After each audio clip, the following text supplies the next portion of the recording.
Paramashivoham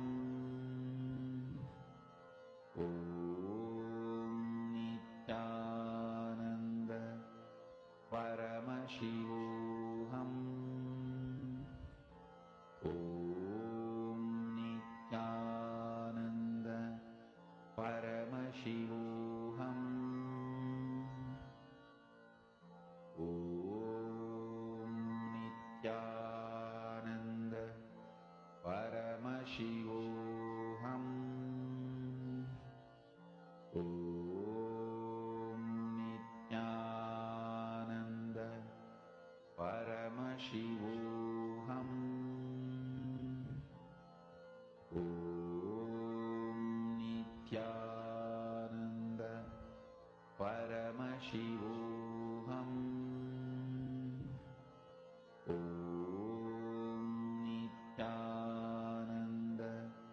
Paramashivoham Om Nithyananda Paramashivoham Om Nithyananda Paramashivoham Om Nithyananda Paramashivoham Om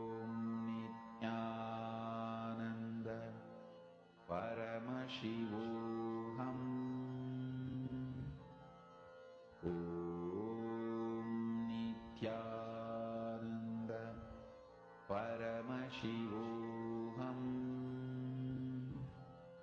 Om Nithyananda Paramashivoham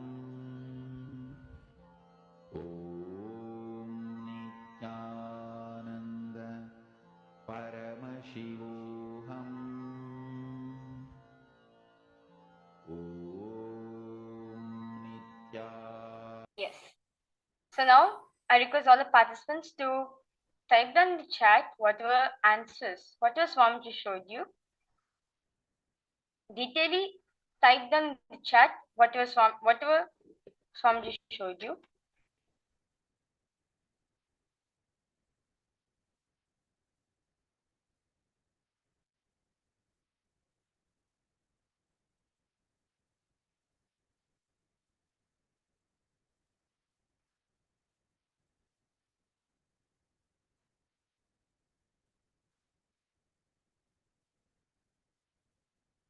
Okay.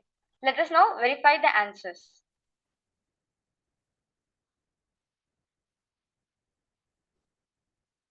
Yes. So the museum which all of you scanned, the building which all of you scanned was a museum of contemporary art which is located in Neirobi, Rio de Janeiro. It's a country. And the height of this building is 16 meters. Yes. So now I request all the participants to verify your answers.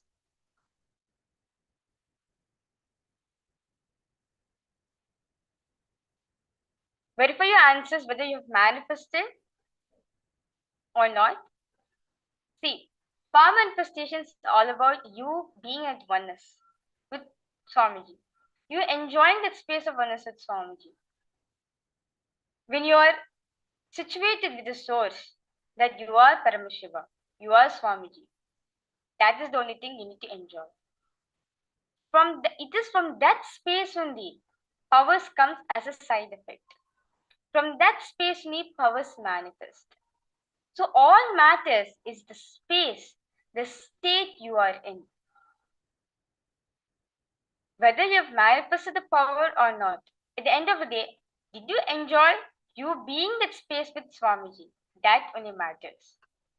So now I request all the participants to go ahead, go to Facebook and post whatever powerful cognitions and clicks and experiences which you have got from on the Panchakrityas of Paramashiva and how life is auspicious. Every single action you do is auspicious to you. With this, let us now listen directly from Swamiji on the number universe. What exactly is the number universe and how it is related in our life?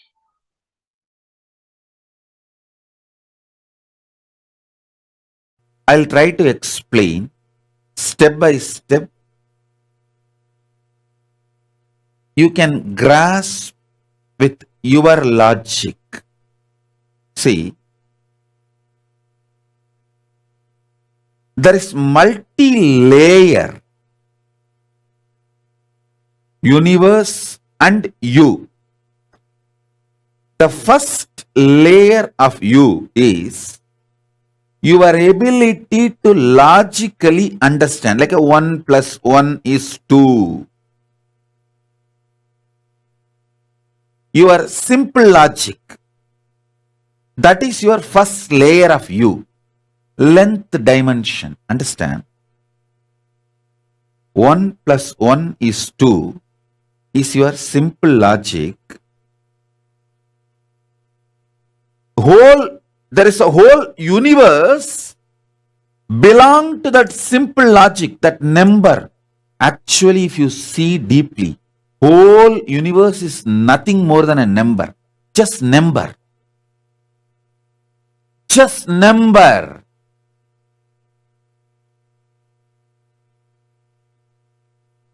See, everything around you can be reduced to a number.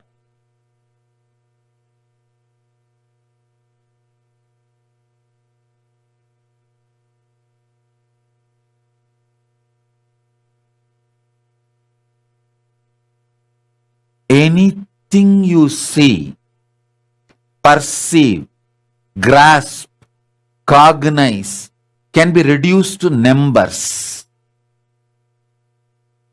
Whether great strategic decisions you make,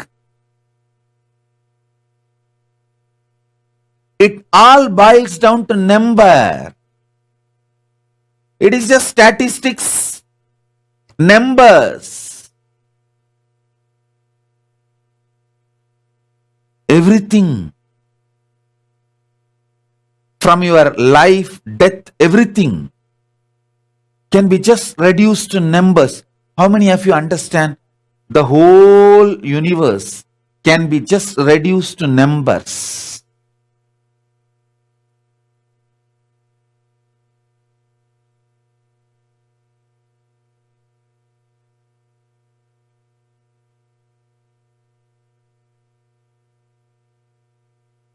If you understand, this whole universe can be just reduced to numbers.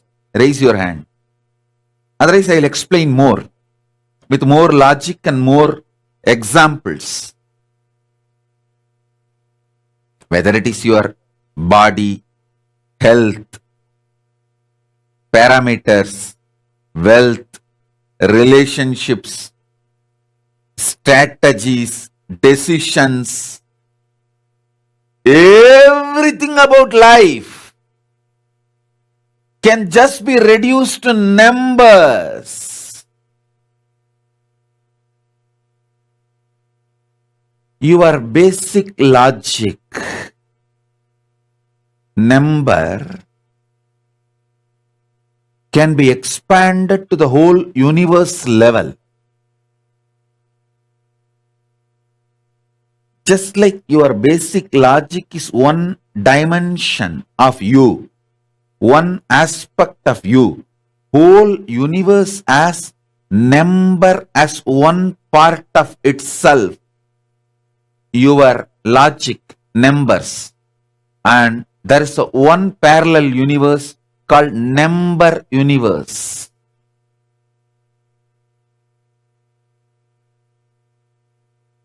Number universe. Number based identity of you. Number centric universe. How many of you are able to grasp? Actually, if you see all planets, everything can be just reduced to numbers.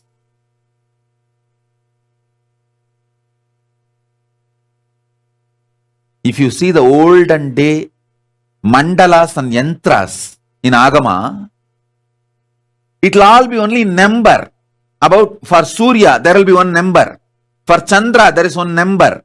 For Buddha, there is one number. For each planet, there is only one number.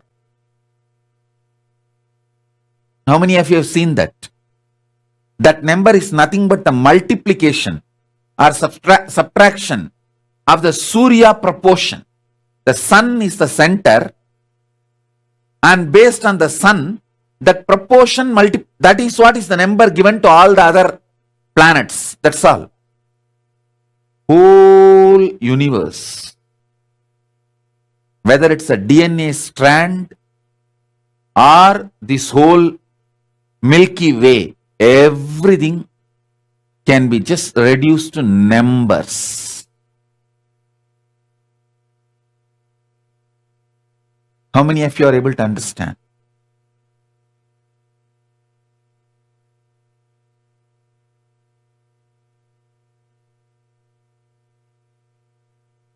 If you are able to understand what I am saying about this number universe, raise your hand. People who understand everything is number become wealthy just like that. Wealth is nothing but understanding number. That's all. Hey, that's all. I am telling you. If your brain is able to be friendly with the number, I challenge you will become wealthy. People who have incompletion or anger with the number does not want to keep number in the memory, remain poor and die in poverty. Just understand number.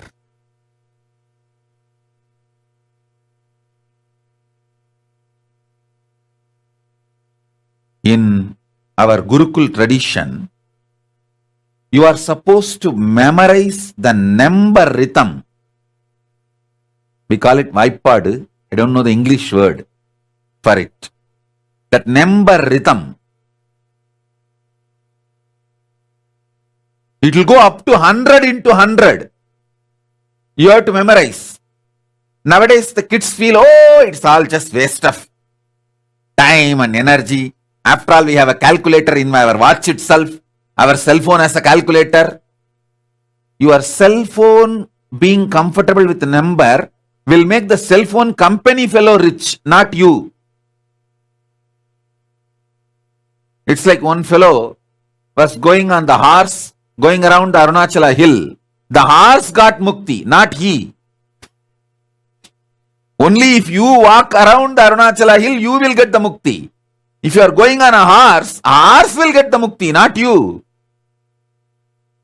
If you are using your cell phone for mastering the number, for handling the number, the cell phone company fellow will become rich, not you.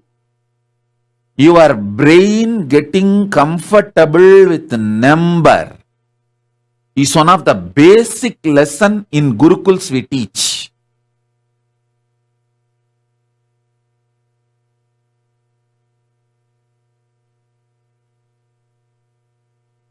Understand? Whole thing is number.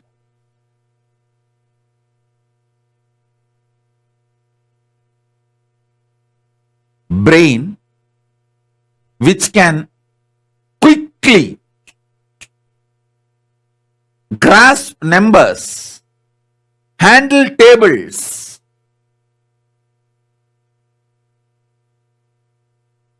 will always lead to wealth.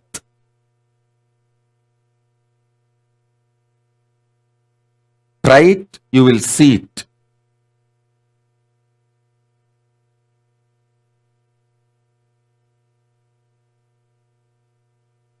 The whole universe of numbers, whether DNA strand or the Milky Way. Both have their numbers. Whether your DNA strand, your gene, your one cell, or this whole universe, everything as a number, it can be just reduced to a number. Everything you see is just number. Ramanujam, the mathematician, great mathematician Ramanujam, he mastered this number universe. Number universe Lord is Lakshmi. That is why he says, Namagiri Lakshmi reveals all the mathematics and the number secrets to him. They ask, Ramanujam was interviewed, they ask him, how you just like that reveal the answers and solve the problems. He says, Namagiri Lakshmi, Namagiri Tayar. That Namagiri Lakshmi reveals it to me. Means the number universe was open to him. He was Sahasravatani in the field of number.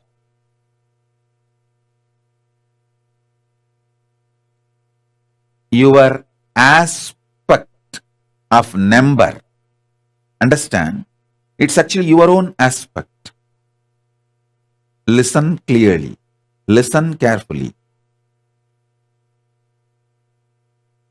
Your ability to breathe deeply is the aspect of these huge storms. If you can breathe deeply, you can create a storm in the universe. If you can increase your blood pressure, you can create tsunami in the ocean. You are universe. If you think you are connected to universe, you are a Dvaiti. If you think you can become one with the universe, you are Visishta Dvaiti. If you know you are one with universe, you are Advaiti. If you know universe is one with you, you are Paramadvaiti. I finished the whole philosophy, the philosophical problems of Hinduism in this one statement. If you think you can connect with universe, you are Advaiti. If you think you can manifest as universe, you are Visishtadvaiti. If you think you are one with universe, you are Advaiti. If you know universe is one with you, you are Paramadvaiti. That's all. This four is the whole philosophical problems of Hinduism.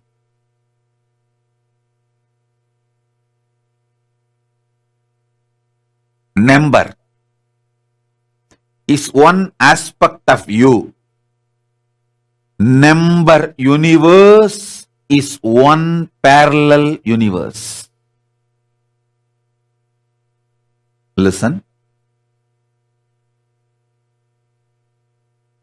Even if you miss one statement I am uttering, you will miss the whole essence. I really want you to know, how many of you understand the number is one aspect of you and the whole universe can be reduced to numbers? These two statements. Raise your hand.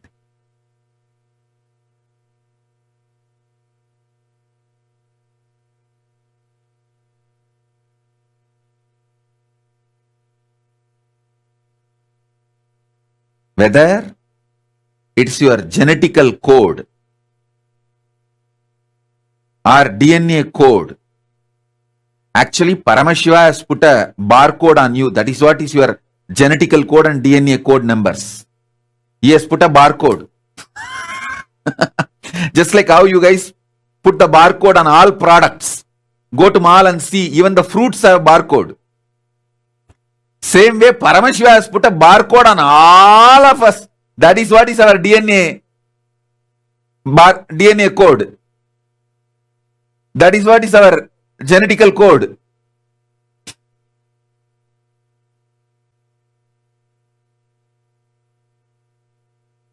For this whole universe, there are codes, numbers. I tell you, if you can play with the number, actually, I'll give you one small example. I can just alter the number in my mind and raise my pressure, blood pressure, or lower it. If I just meditate on 11 ones, blood pressure becomes normal. If I just meditate on 9 nines, blood pressure just goes up. Hey, these are most important secrets I am revealing. Any of you have a blood pressure related problem, just meditate on 11, means 11 times. That 11. Try to utter that in your own mother tongue. How many crore, how many lakh, how many million, how many, what is the number of 11? Your blood pressure will become normal. Too simple. Just decide the 11 be my brain code for now. Simply your whole pressure will be normal. When you want to handle something very stressful, like you need high adrenaline, you are going to handle a very stressful meeting where you are going to face many cunning people, strategic people who are there out just to cheat you. You are going to handle that kind of a difficult people. Just meditate on 9. 9 nines. You will be fresh with a high adrenaline for a high adrenaline meeting. Listen. Number is a life. Just number is a life. Number is the first parallel universe. Number universe is the first parallel universe.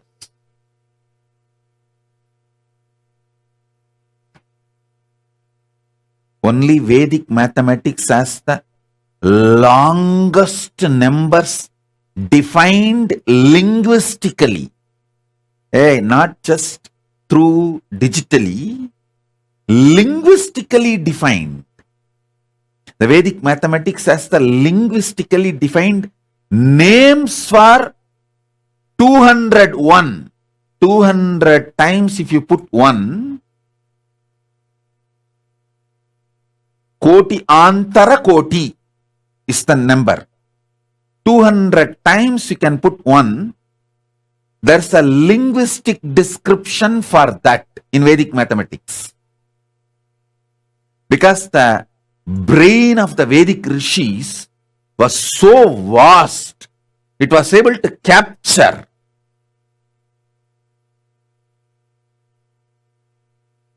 even the supercomputers can't capture it in the modern day. Listen, capturing the number and converting them into the linguistic means the language, processing and expanding or subtracting or playing with it through the language foundation is wealth. Ability to convert the longest digits into language through the linguistic name able to process the numbers, come to conclusions through the linguistic understanding, names, and convert them back to the number. It's like a 4 plus 4 is 8. So the 4 gets converted into the language called 4 and gets processed. 4 plus 4 is 8, and the 8 again becomes the number called 8. This flow, if it can happen for the longest numbers in your brain, that is called wealth. Lakshmi.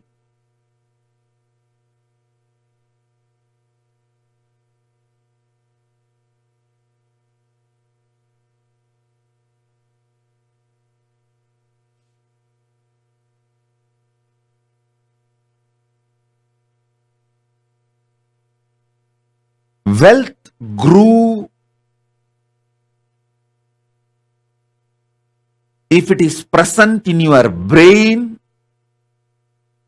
You have to be wealthy. Nothing can be done. This is the wealth grew. Wealth grew means ability to grasp the number and convert them into language. You know, it can be Sanskrit, English, Tamil, your mother tongue. And in the language, you process it. After the result comes, you convert that back to number. How many of you are understanding this circle? This whole thing? Raise your hand. This capacity, this groove is wealth, and it grows in your brain if you consume more ghee and curd and no meat. No meat. More ghee and curd makes this groove strong in your brain. Listen. Listen. Person who can play with long numbers digitally and linguistically will not fall sick, because the ability of brain handling number and language simultaneously increases the brain's capacity to automate all the automatic actions needed to happen in your body to keep your body and mind healthy.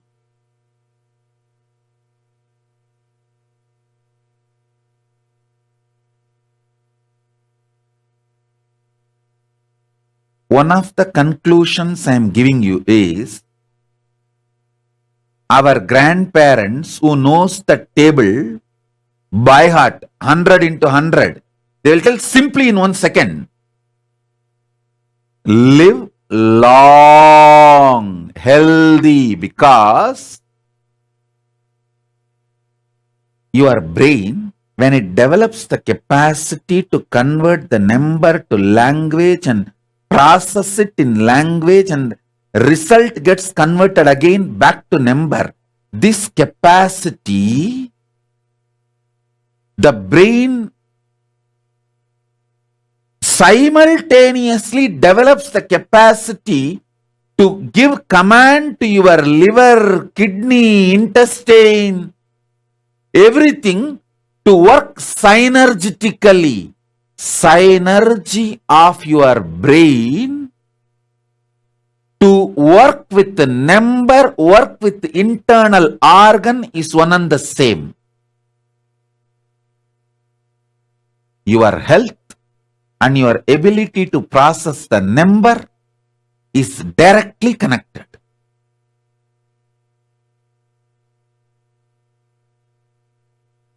The Iyengars, Ayers, who eat so much ghee, curd, they will have a huge stomach. You will never hear them having heart attack and dying young. They will have huge bellies. You won't hear them having heart attack and dying young. They will be living 90, 100, comfortably pulling that huge belly.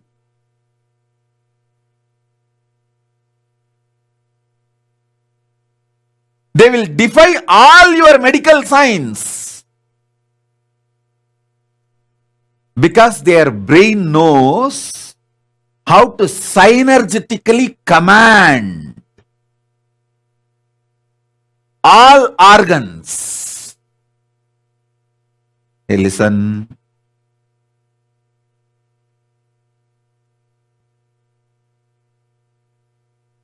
All medical understandings about the belly, fat, everything, these Iyengars and Ayers will defy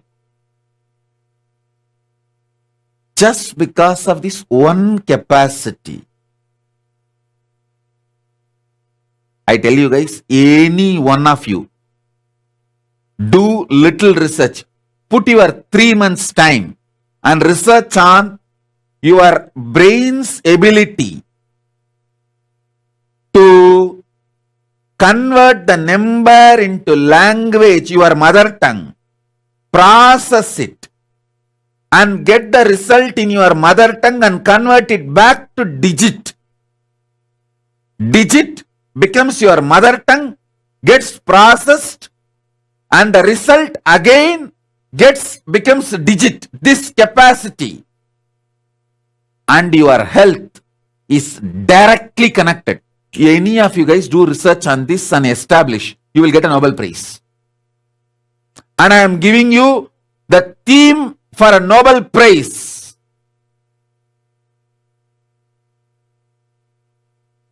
Nobody ever looked into this. Listen. Healing the body, keeping the body synergetically healthy without any external medication is possible just by making the man's capacity to handle number into his mother tongue and process it and convert the result from his mother tongue back to digit.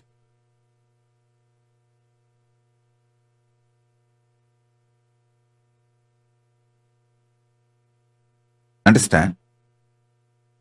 Your brain's capacity to convert the digit into mother tongue, process the digit in mother tongue, and the result of that process, converting that result again back to digit.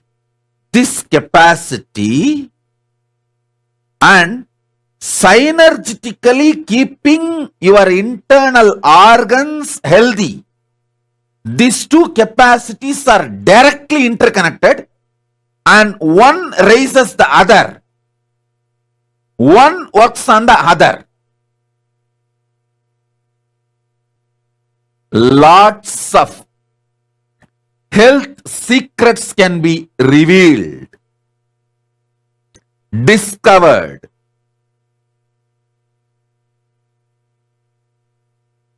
Lots of modern day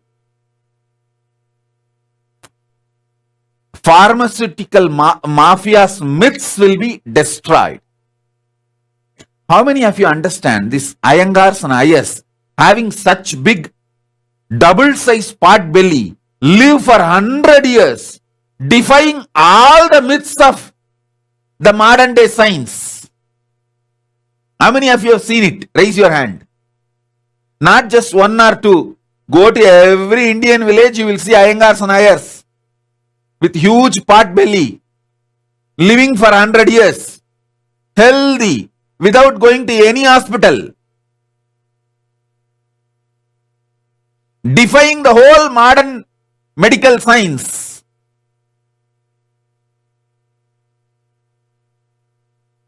listen, what I am saying is one revelation from parallel universe. Your brain's ability to play with the number and your mother tongue is the same ability synergetically commanding your internal organs and spontaneously, simultaneously making them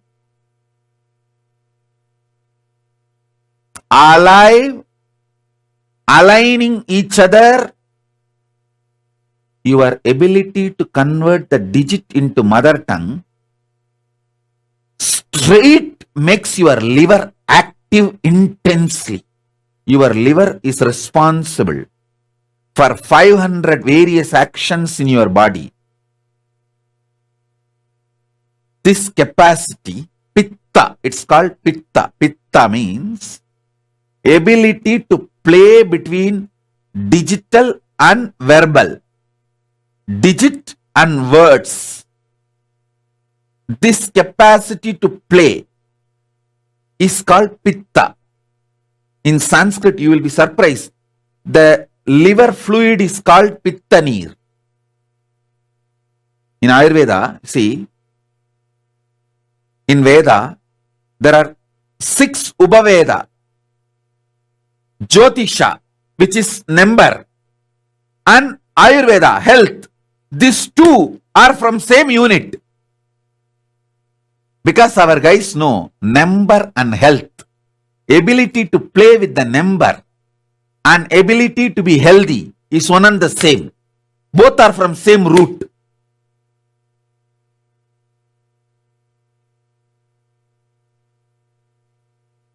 If you understand astrology, you will understand health science. If you understand health science, you will understand astrology.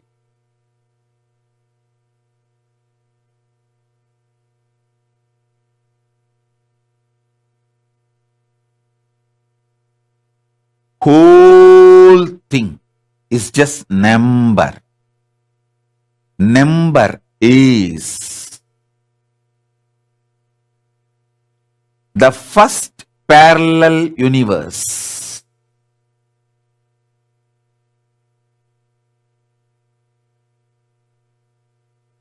Jyotisha Ayurveda interconnection itself is just number.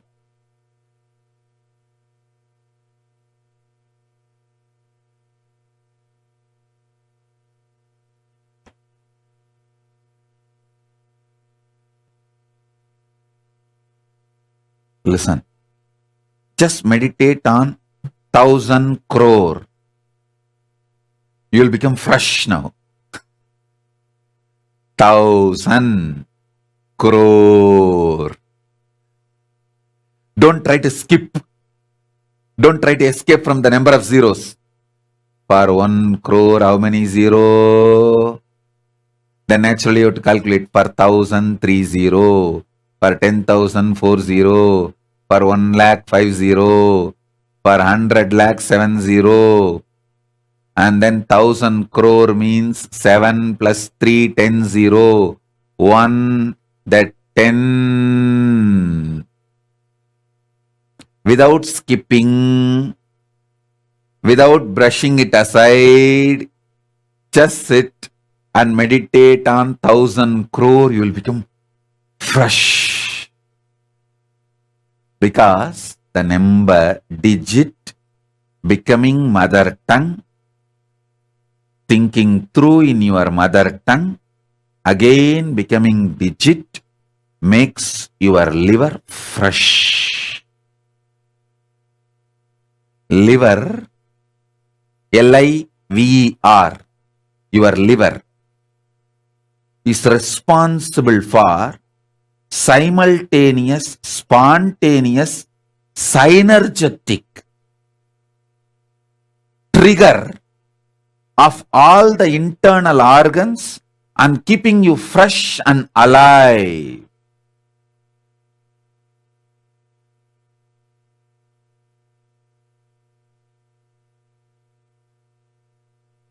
then just think crore.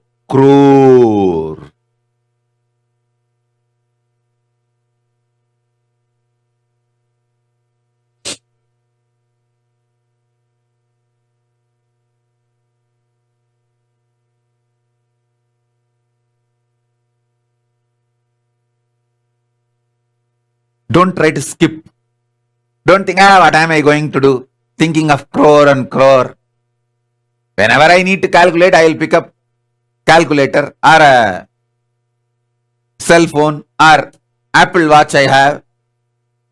If you are thinking your Apple Watch is enough for you to calculate numbers, the Apple Watch company fellow will become rich. If you depend on your brain, not only you will become rich, I tell you, listen. If you can handle larger numbers in your head, you will be beautiful. Because the symmetry of the body and ability to handle the number is one and the same. Hey, listen. Beauty is not related to shape of the body. It is related to symmetry of the body. Symmetry means how it flows in the eyes of the other. How it flows in the eyes of the other. That is the symmetry.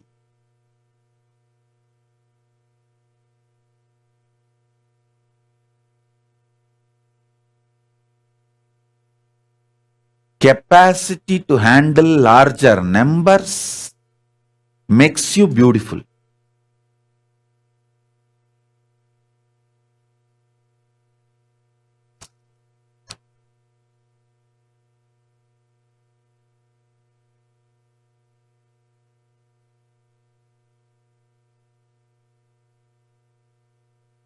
There is so much in the number. I tell you, number universe is the first parallel universe. The statements I am making, all of them are absolutely logical and truthful.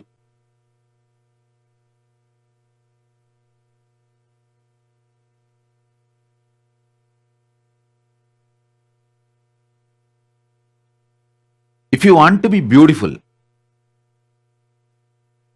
trust your ability to handle process numbers than beauty parlors. Beauty parlors may make some small changes in you, but the game of playing with numbers internally will make your internal organs alive, fresh. I tell you, if you can play with the numbers inside your brain, it is equivalent to doing 1 hour yoga. 10 minutes without getting tired, without skipping, playing with the numbers in your brain is equivalent to 1 hour yoga. You will trigger all your internal organs to be simultaneously, spontaneously, synergetically activated. Loka samasta sukhino bhavantu.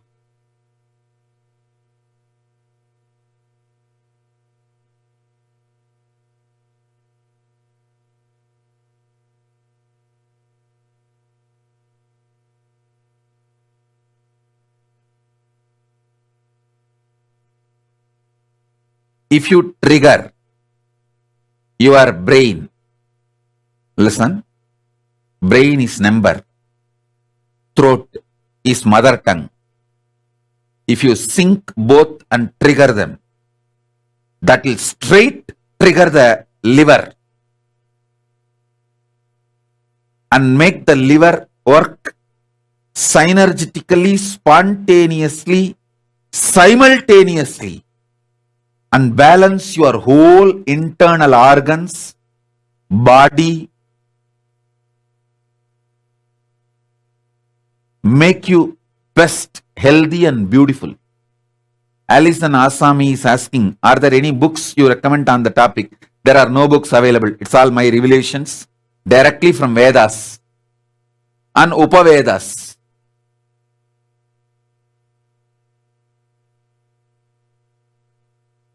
There are no books available to give you this precise essence. It's like I have understood and grounded. It's like a 10-ton sugar can. I crushed, took the essence, made it into sugar and just feeding into you. I grasped the whole Vedas and Upanishads and Upavedas, took the essence I am sharing with you. The foundation, fundamental principle I am trying to establish now is the first parallel universe called number universe.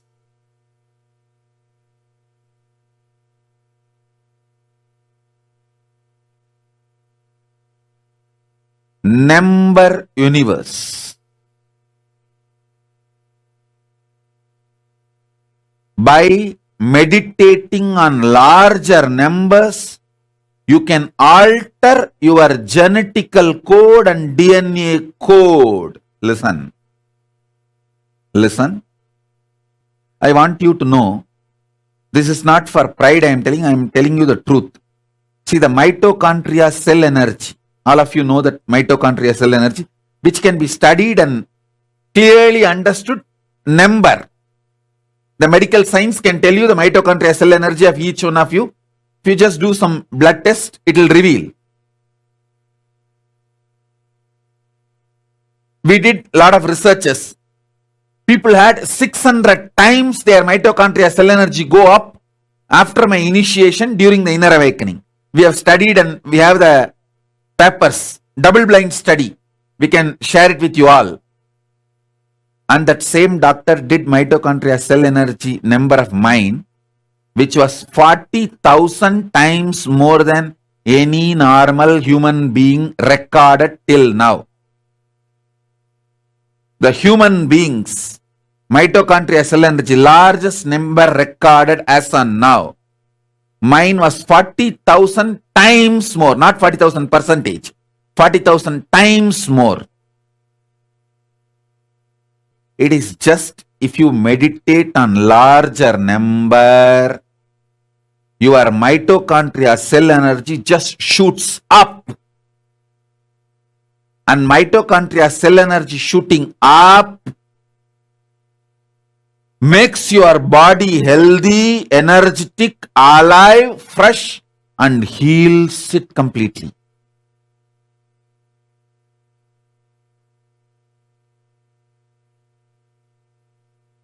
Somebody is putting the message. Swamiji reading Mrihendragama, where Paramashiva describes the structure of Brahmanda, that experience I am experiencing now in this session. Renasan, I am making the Mrihendragama into an initiation, experience for all of you. So internalize it, receive it.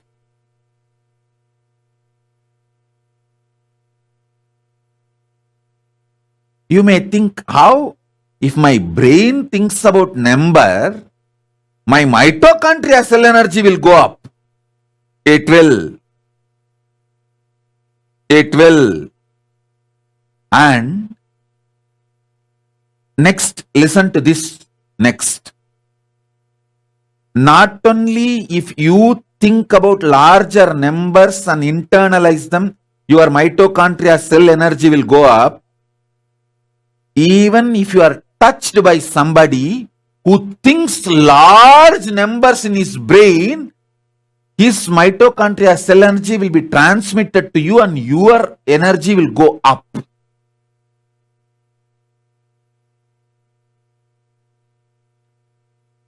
That is why Krishna says, wherever wealth is there, Shri is there, I am manifesting.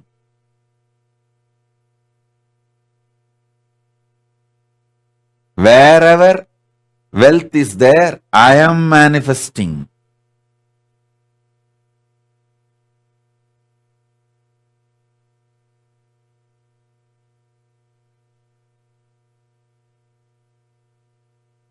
This whole thing is number.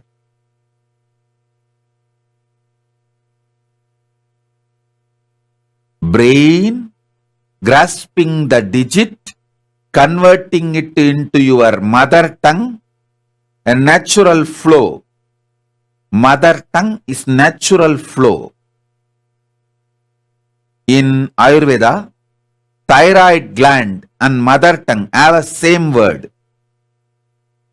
If you know Sanskrit, a little bit of Ayurveda, you will understand. Thyroid gland and mother tongue. For both in Ayurveda, we have a same word. Your brain able to convert the digit into your mother tongue, process it in your mother tongue, and convert that result from your mother tongue back to digit. That capacity, when it is expanded, it triggers your health. Spontaneously, simultaneously, synergistically. I am giving you simple revelations. You can process high complicated numbers and send that energy to somebody, that person will become healthy. You can process some crooked, complicated numbers in your brain. Just straight throw that arrow on somebody, that fellow will immediately die. This is the science of Astras in Hindu tradition. Listen. When Arjuna, Karna, all these warriors go to war, they don't carry all the weapons like physically. They carry the codes, barcodes of each of the weapon. So they will just utter that barcode, process that, release it, and straight it goes and kills the enemy. How many of you are able to understand what I am saying? They carry the barcode number of the weapons. When Brahma appears and gives Brahmastra to Vishwamitra, he reveals the barcode, password of Brahmastra to Vishwamitra and goes. It is all just barcode sharing, password sharing. When Drona teaches Brahmastra to his son, Drona reveals it to his son, he just gives the barcode, password. It's like how the Indian politicians, they save all their money and put it in the Swiss bank, and that bank account number only they know. When they are about to die, they will tell that number secretly to his son and die.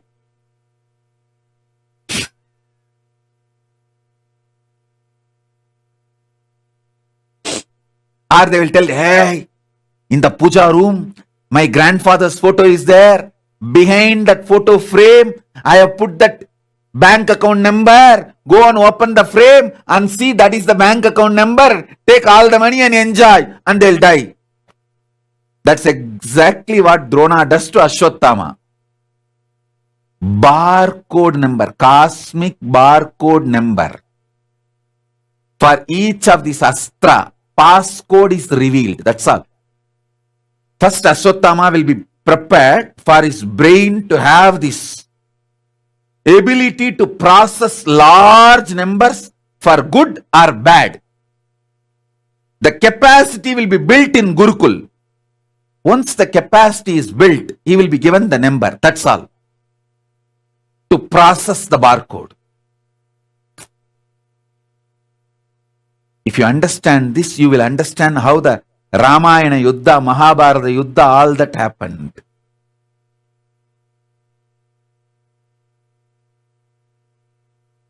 I can just process a number in my system and send it to you and make you healthy. Manifest enlightenment. Raise your consciousness to the higher level.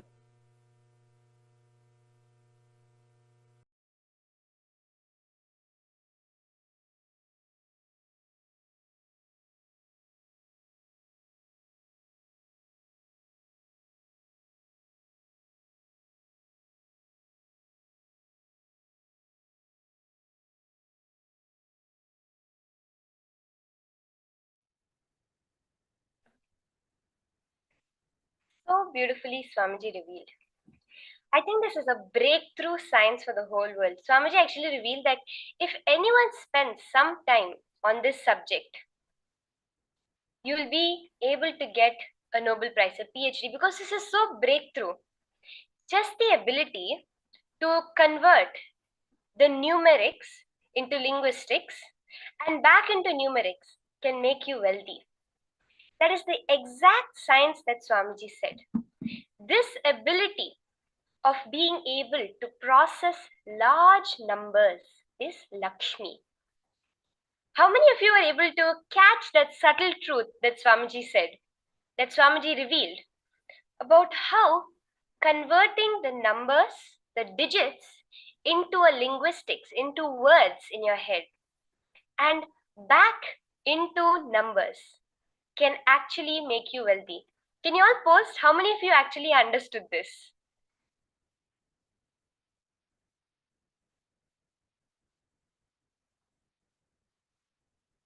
Ma Nathalie, ma can you post, ma? Masday, Navaldas.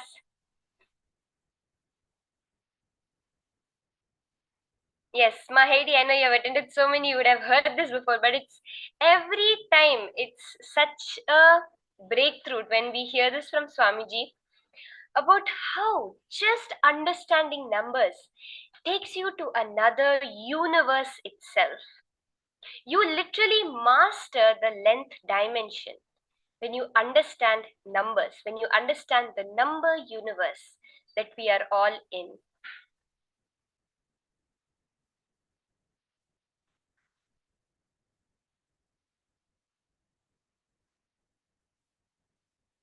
This universe, Swamiji says it's a number universe.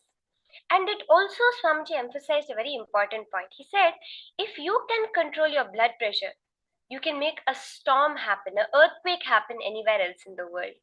Because everything is just a number. If you look at it, like, just take a few seconds, try to think. Everything in your life can somehow or the other be defined in numbers. If it's anything physical, it can be any type of object.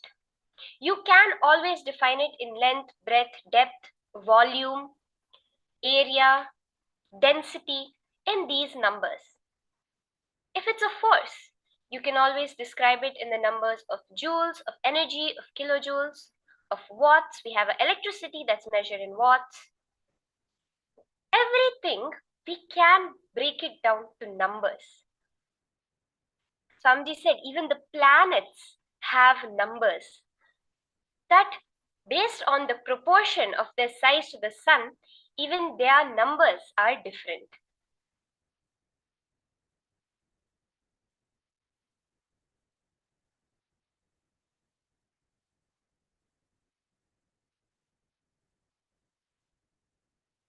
Swamiji said the whole universe belongs to the simple logic. There is no complicated logic. Nothing more than a number. Your body, your health, your wealth, your relationships, your strategies, decisions, planets, even the Milky Way galaxy, up to your DNA strands. Everything can be reduced just to numbers because we live in a number universe. Just look at it, whether it's your health. You measure your health in the numbers of how high is your blood pressure, how high is your blood sugar, how many milligrams of a certain of B complex do you have, of vitamin C, of vitamin D do you have in your blood, or what's your platelet count. All of even our health, whether it's beauty, we measure it by how tall we are or how many inches we are. Anything we see in life, we measure it in numbers. And actually, this is such a fundamental point that Swamiji is bringing our attention to, right? Till today, for all of you who are watching this for the first time, till today, how many of you have thought about this, even once?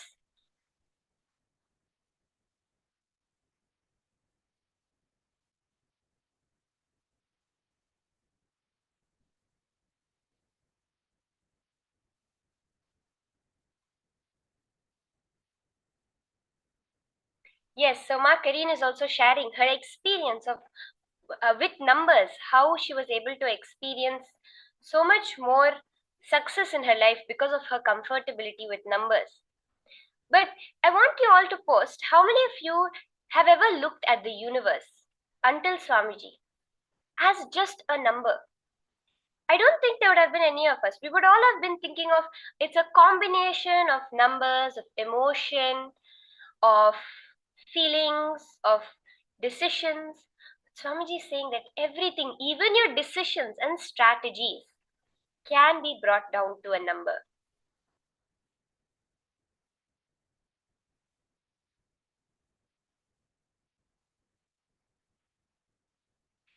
And Swamiji revealed, number universe is this first parallel universe that we exist in. The ability to convert the longest digits into language through linguistic names, then being able to process the numbers and come to conclusions through linguistic understandings, and being able to convert them back to numbers in your brain indicates the presence of the wealth groove in your brain.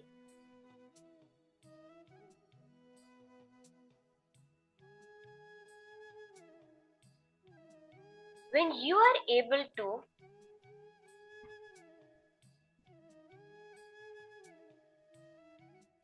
come to the conclusion of numbers, to the details of numbers by understanding it linguistically, as Swamiji described, the number you see, the digits converted into your mother tongue and back into the digit, that gives you the power over the number universe, which creates the wealth groove in your brain. That brain groove that causes you to be able to experience wealth in your life gets started.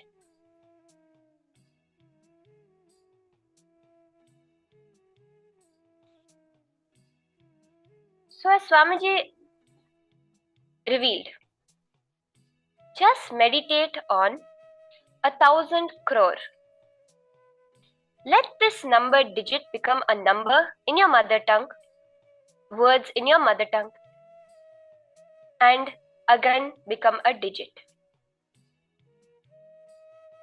In this session, these are all so many techniques that Swamiji revealed to us for further manifestation of whatever it is we want, whether it's a stressful situation, whether it's any other thing. Swamiji gave these clear techniques. You can pick up any one of this and experience it to understand. Because each revelation of Swamiji is a science. And that science is so practical, so tangible. Literally, you will see, if you just take one word that Swamiji revealed, practice it authentically, you have to, there's no way you will not see the exact result that Swamiji revealed.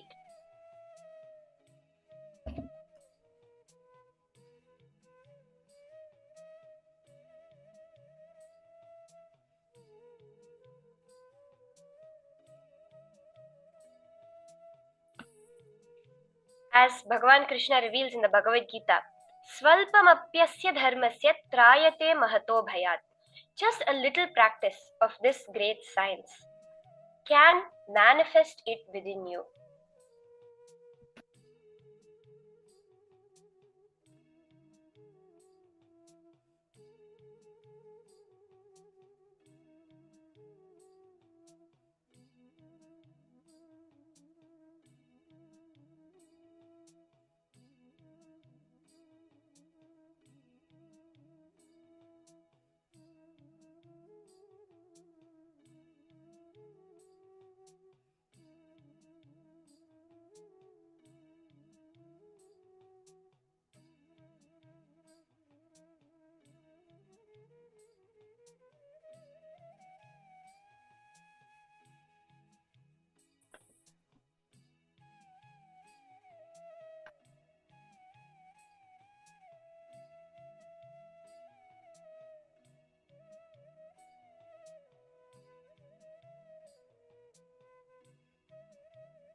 Viraja!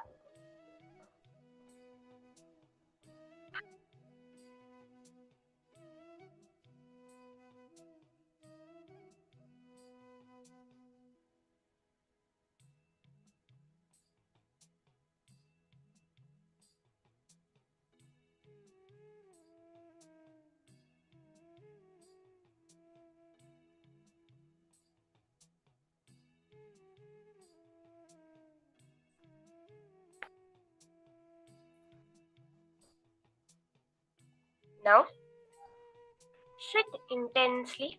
You will experience what Swamiji revealed.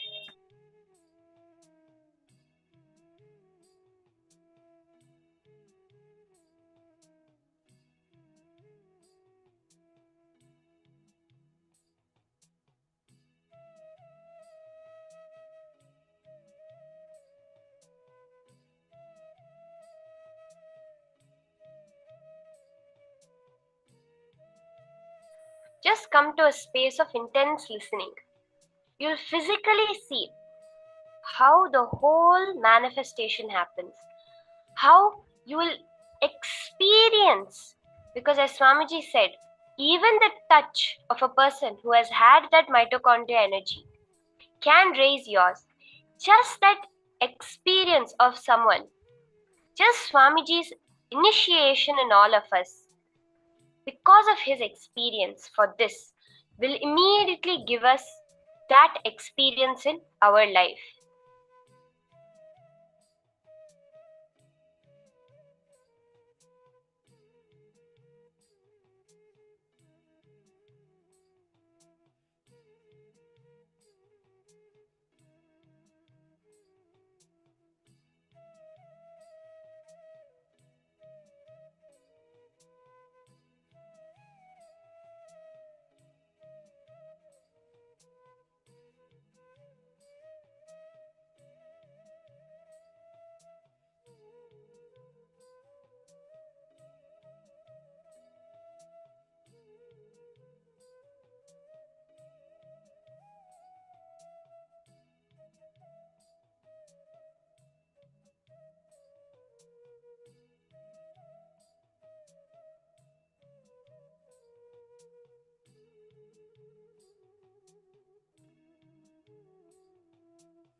So today let us do this exercise. Whenever you're looking at anything, try to think of it in numbers. Like Swamiji says, like for example, you have a cushion. Instead of thinking of it as comfortable or anything like that, look at it in purely in numbers. How many inches is it? How many inches depth is it? How many inches length is it? And what is its breadth? In numbers, start to look at whatever is there around you. So can we all do this? Yes. Now we are going to be entering into the power manifestation session, continuing the power of length. Yes, Nithyananda Ma, Harlin Gamas, thank you for joining.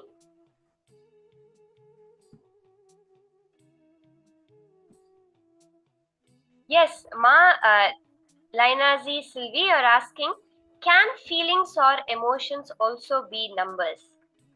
Surely, Ma, because Swamiji said that everything you experience, this whole universe, can be brought down to numbers. And Swamiji said, if you meditate on that particular number, even your stress, which you consider as a very mental thing, can go away. You can get ready to handle a high stress meeting by meditating on a certain number. Everything can be reduced to numbers with the right intelligence. When we have the incarnation, Swamiji, who is there to reveal it to us, who knows the way this universe exists. So in this same space, let us enter into the power of length dimension. We are going to be continuing the power of length. The power of length is nothing but being comfortable with numbers. When you're able to master numbers, you have the power over the entire length dimension of the cosmos. As Swamiji revealed, length is the logic, the flow of the logic of the cosmos. So from that understanding, from that context, understanding that everything in this universe is a number. And like how Swamiji said, if just a change within you can change a storm in the universe, cannot just you having this awareness about the universe give you the knowledge of that part? In this number universe, all numbers can be understood by you. So shall we start the power manifestation? We're going to be starting. We'll have the length power.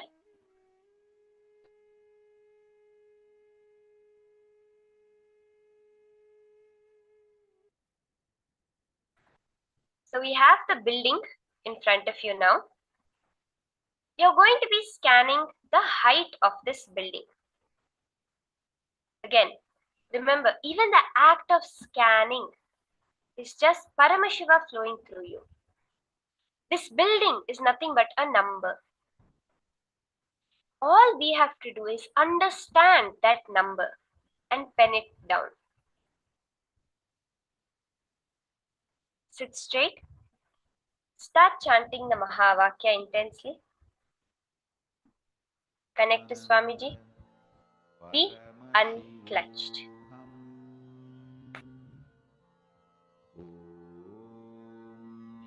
Nithyananda Paramashivoham Nithyananda Paramashivoham Nithyananda Paramashivoham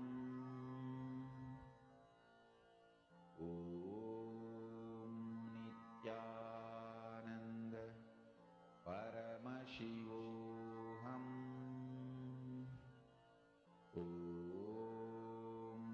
Nithyananda Paramashivoham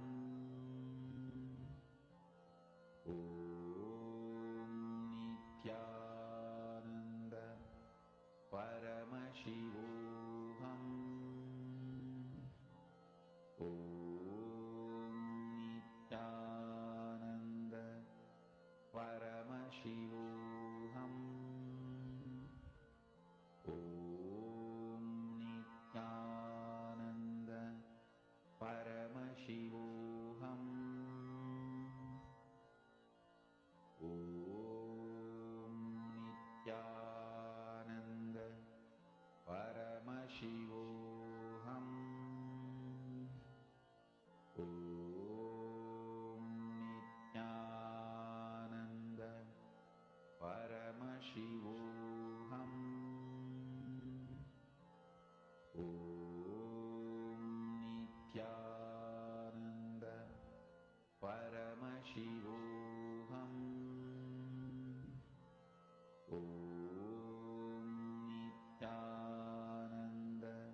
Whatever Swamiji is revealing to you, just post it. Whatever you're able to see about the height of this building. I see Mahedi Shlak posted.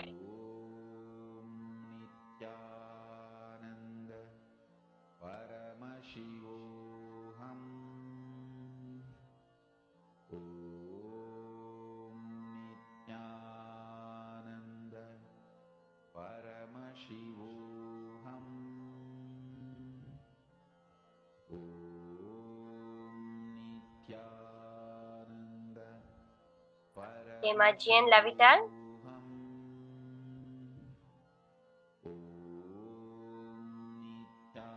Okay, can we all finish quickly posting our answers in the chat before we verify this round?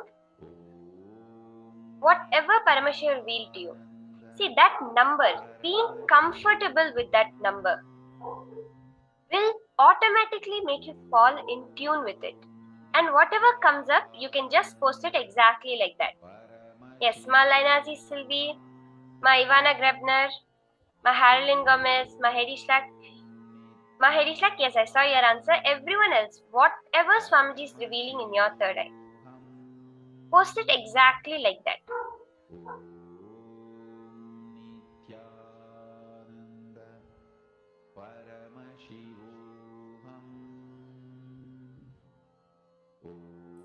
Okay, let us see the answer now. What exactly was the details? So this building is located in Seoul, South Korea, and its height is 1,819 feet. So all those of you who posted your answer in meters, do go quickly convert this number to meters. 1,819 feet is the height, and verify your answers. See how Paramashiva has exactly manifested. Yes, even if you got one digit right, it is Paramashiva's manifestation.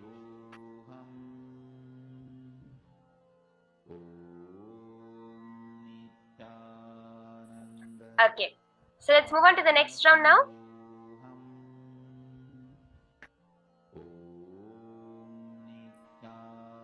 Now, for all of you, we will be having another building pictures projected. And the same way, just by connecting in this number universe to the length dimension of the cosmos, you'll be able to see the details of this building also. Okay, are we ready? Let us start.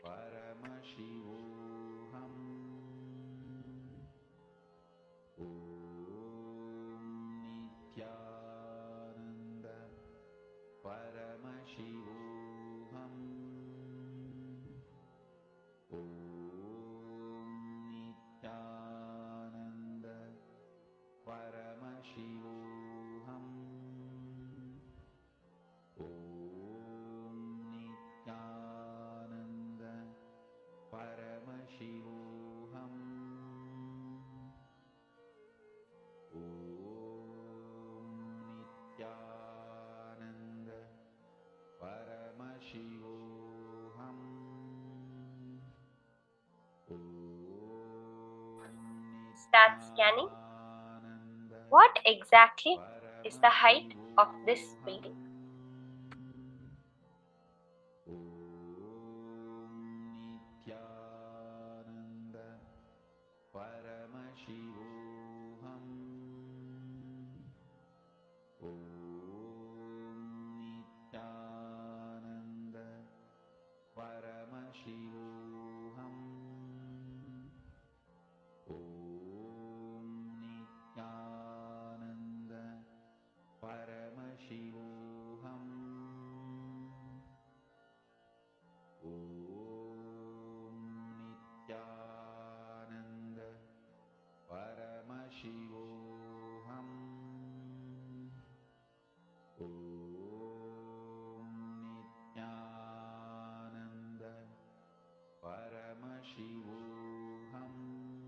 Chant the Mahavakya, connect to Swamiji and be unclutched.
Whatever Swamiji is revealing in your third eye, you can post.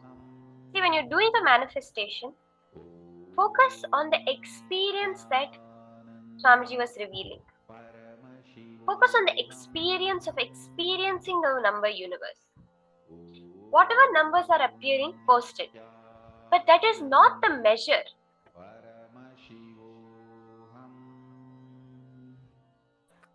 It is about how much are you experiencing the space of oneness within you.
Okay, I see a lot of people who have posted your answers. Let us now see what the answer is. What exactly the height of this building is.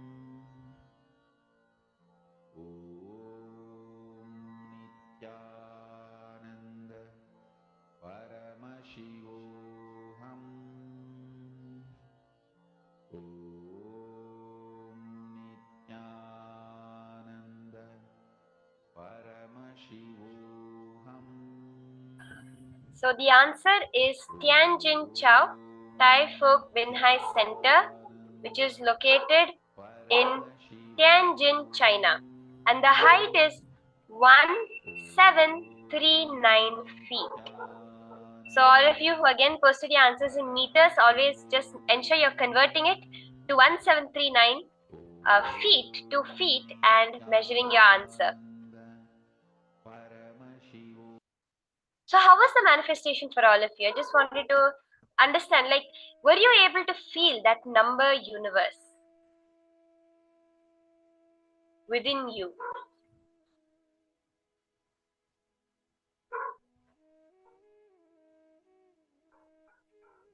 Were you able to experience the power of that numbers?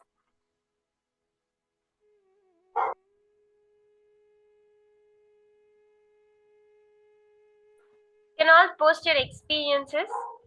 All those who I see very actively participating in the power manifestation session. Ma Sylvie, Ma Ivana Grebner, Ma Heidi Schlack, Ma Anandeshwari, yes. Okay, Ma Anandeshwari is posting yes. How did you experience? Ma, can you post some more details? What was the exact experience you were having during the whole session, during the power manifestation, and when you were meditating upon the numbers that Swamiji had revealed?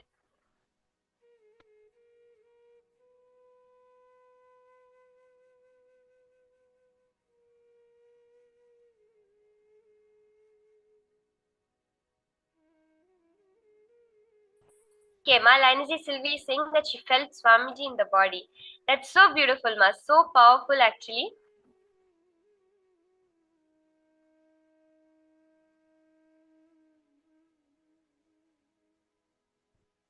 So nice. Now we are going to be moving on to the next session, the next higher powerful cognitions from Swamiji. This is actually a very, very powerful and very beautiful session. So, like anyone who's familiar with Bhagavad Gita, you would have heard of the Raja Vidya Rajaguhya, the secret knowledge of the kings. Above that, we have the Deva Rahasyas, the secrets of the gods and goddesses. In this session, Swamiji is revealing to us the Sadashiva Rahasya. What is the secret of Sadashiva? What is the secret of Paramashiva? Let us listen to this session from Swamiji on Sadashiva Rahasya.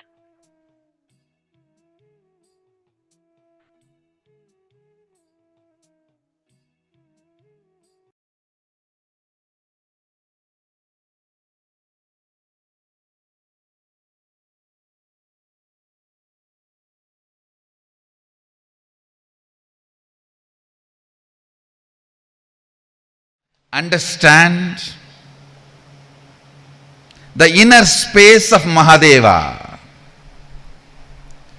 Some of the important secrets you need to know from the inner space of Mahadeva.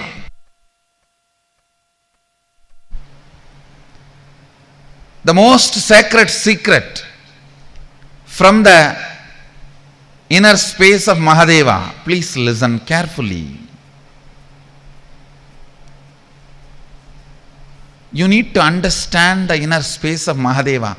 Only then you will understand the value of this great teaching, the great truth, the sacred secret. In your inner space, you constantly feel threatened by anybody and everybody. If somebody gets the same amount of money you have, you feel threatened. If somebody gets the same amount of name you have, you feel threatened. If somebody gets the same amount of fame you have, you feel threatened. Understand.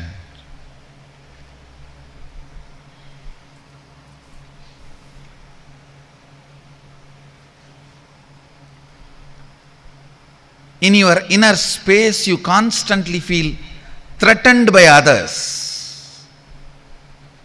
If somebody gets the same power you have, you feel threatened by them. Your inner space feels threatened because you have a cognition, resources are limited. Resources are limited. So if somebody has, you can't have. Which is not the reality, which is only a comparative reality, not existential reality. Listen. Which is only a comparative reality, not existential reality.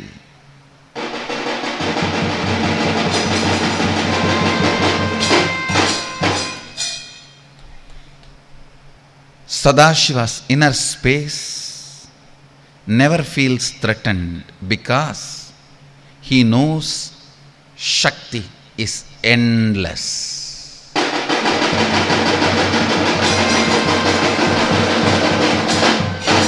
Resources are not limited. Shakti is not limited. The logic, if you have, I can't have, does not apply there.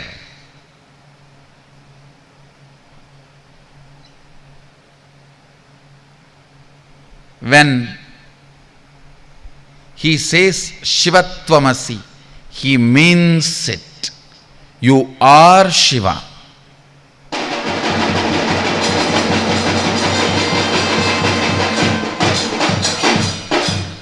If you listen to his truth and declare Shivoham, I am Shiva, he will not feel threatened.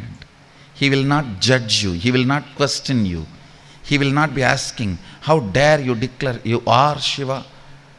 Have you qualified yourself? Have you done all the tapas? Have you purified yourself? No, don't worry. The moment you declare, he is so happy, he has one more being through which he can manifest himself.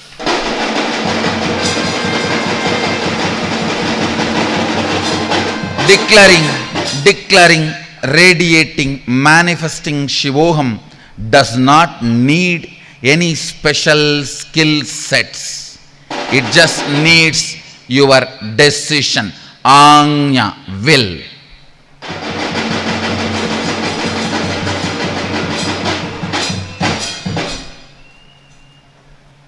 You prepare all the skill sets, develop your personality, purify, and then have a glimpse of the ultimate is path of yogis.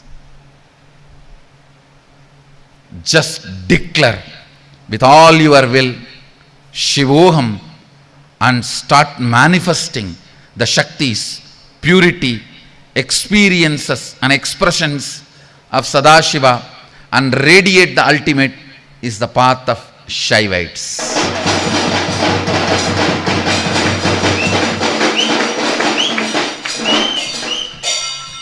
The whole society thinks there is no other path other than yogis, because the logic yogis talk and the logic of the society matches. In society, you have to develop the skill set, prepare yourself to get any post. The same logic yogis use. So the yogic logic seems to be very right, apt for the society. That is why the yogic logic is very, very popular. But understand, popularity does not mean it is truth, or that is the only truth.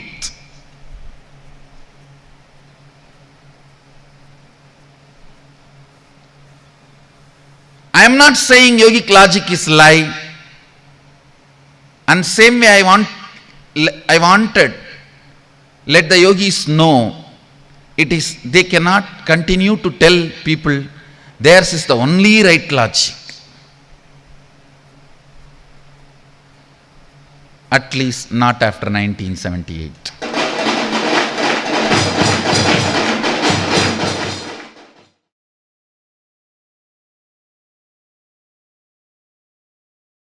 You will start practicing. Then you become part of his private life, where he appears whenever you want. He gives whatever you want. He even appears when you ask for, even to others. And whatever you recommend, he gives, he shares. But still, you are only a matured being, not ripe.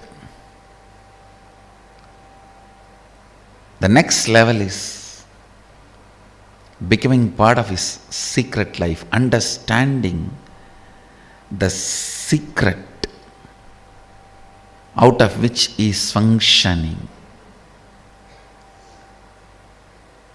The whole methodology,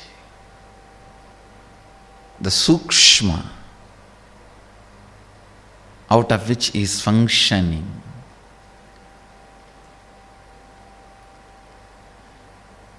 If you understand the secret methodology, the way your boss is functioning, you can become a boss.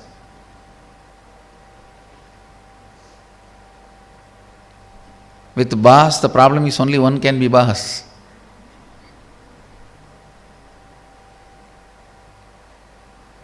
Here, the moment you understand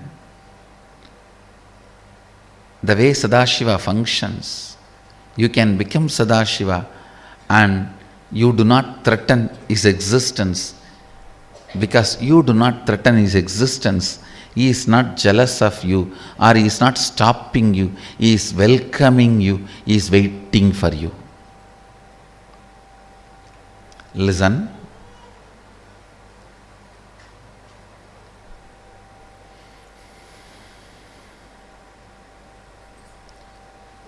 Human beings need to remember only one thing.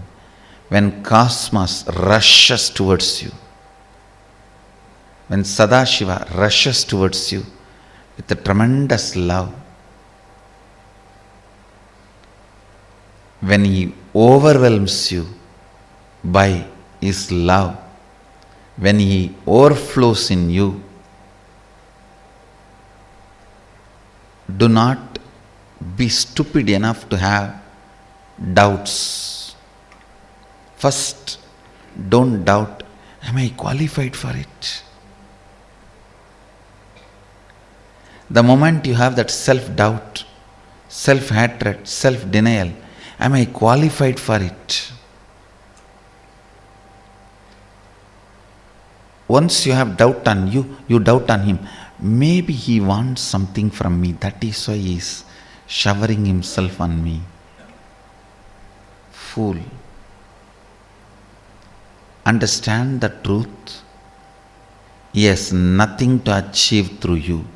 Neither your money, nor your beauty, or your age, or your wealth, or your possessions, whatever you think is most valuable in your life, nothing is useful for him. Understand, whatever you think is the most valuable in your life, nothing is useful for him.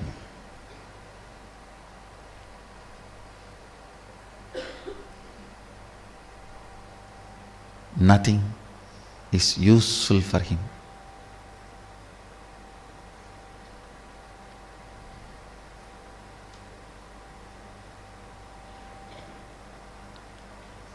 He is not looking at you for any utility value.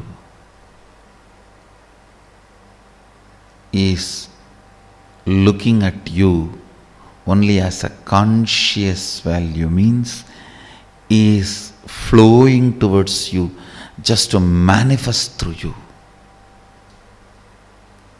He is rushing towards you just to manifest through you. Understand? Even if you offer all your wealth, life, beauty, car, bank balance, houses, it is like lion cub offering grass to the lion. Cub might have been habituated to eating it. Lion is not. Lion neither enjoys your grass nor eats your grass. He may act as if he is accepting it just to please you. Just to please you. He may get those grass and stock it for the lion cubs to come and eat while they are becoming lions. He is going to start a adinam where the cubs are transformed into lions. So while they arrive, they come as sheep. So they need grass for a few days till they become lion. So for that sake, he may stock it. He may keep it. But he has no use. He has no use.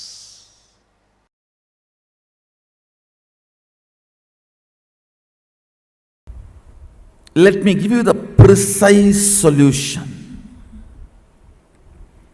State is achieved by unclutching, completion, all the methodologies of putting you in Nirvikalpa Samadhi as and now.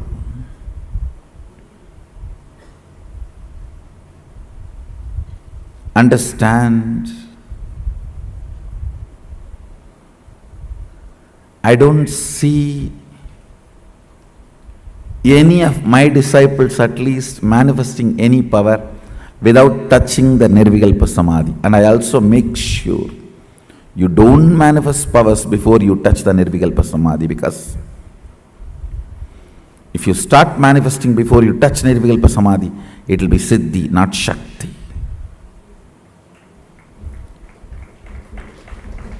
Nirvikalpa Samadhi is too important. Nirvikalpa Samadhi is too important.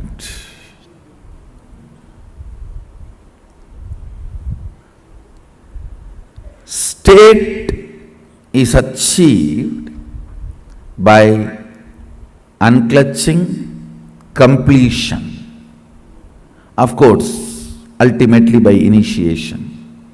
The Shaktipada puts you into the state of Nirvikalpa Samadhi, state of Sadashivatva, oneness with Sadashiva.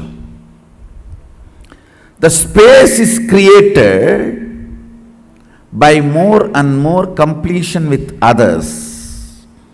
When I say completion with others, whatever you perceive or cognize as others, making them part of your oneness is completion with others.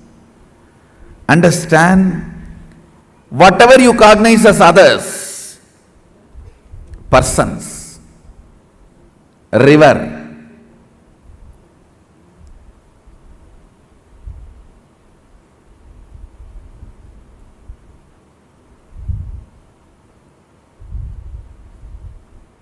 hill, whatever you may cognize as others, imbibing them as part of you, getting them as part of you, making them feel as you, recovering your oneness with them is completion with others. Understand? I am defining completion with others. Anything, anybody you cognize as others, bringing the original cognition back that they are one with you. Waking up to the oneness with them or at or it. Realizing the oneness again is completion with others. Completion with others is not apologizing to others. Understanding others. Others are as complicated as you. Understanding others are as complicated as you brings completion with others. You are not a bad person, you are a complicated person. All your dimensions are very strong. What others consider as good part of you, what others consider as bad part of you, all are very strong.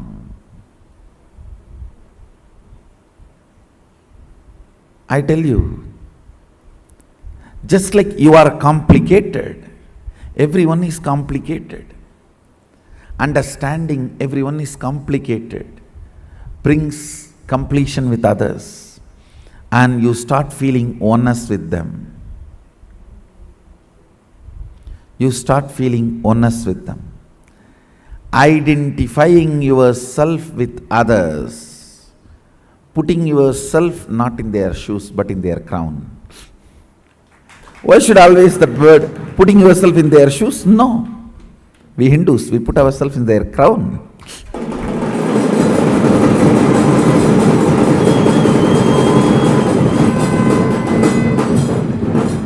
understanding the complications and realizing the oneness is completion with others. Taking responsibility and enriching. Understand completion with others, taking responsibility for others and yourself, and enriching yourself and others. This is what is creating space. Put more and more energy in that.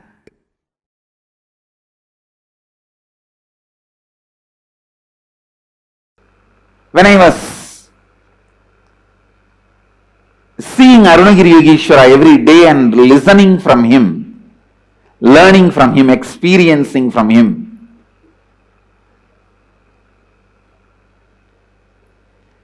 every night I love to leave the temple to come to the house. I leave around 11 o'clock because by 12 they will lock the doors, all the watchmen. Actually, in those days the temple used to be very free. The watchmen will adjust. If I say I will sit here for some more time, they will adjust. They will not have any problem. And by night 11, I will come back to the house, and early morning 4 o'clock I will run to the temple. But these 4 hours used to be too much. That I used to feel that it's like a 10-day every 4 hours. And I'll be constantly sitting and watching that clock. Why this clock is not moving? This stupid clock, why the time is not happening? And I used to suspect whether the clock has stopped. So, I'll sometime run and see in the next room clock, whether that clock also is showing the same time or only my clock stopped and that clock is running. I used to have this cranky thing because I just want to run back to be with him, with Arunagiri Yogeshwara. It used to be so strong. Maybe after 10-15 days I told him directly, I feel that every night the time is too long. I am trying to get exact word. The Tamil words I said. I told him the conversation I was having with him. I am trying to translate exactly that. I told him that every night it is too much. Please understand. I was telling him that even if I move this timepiece, the time is not moving. So I don't know what to do. The time looks too much. These 4 days looks, 4 hours looks like a 4 days. Please, I don't know what to do. I tell you exactly the word he said. உனக்குலடா எனக்கும் அப்படித்தாண்டா இருக்கு, அதனால தான் காலத்தையே சுருக்கிடுறேன் உனக்காக. He told me, not only for you, even for me it is like that only. So that is why I am reducing the whole time for your sake for you to be with me.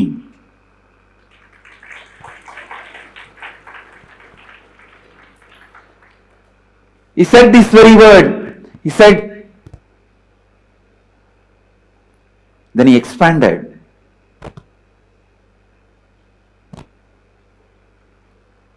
நீ என்ன பார்க்க சூரியன் சந்திரன் எல்லாத்தையும் நான் மாத்த வேண்டியதா இருக்குடா. Means he said, for you to come quickly and sit with me, I have to move the sun, moon, everybody and change the whole timing and quicken the whole process of time movement.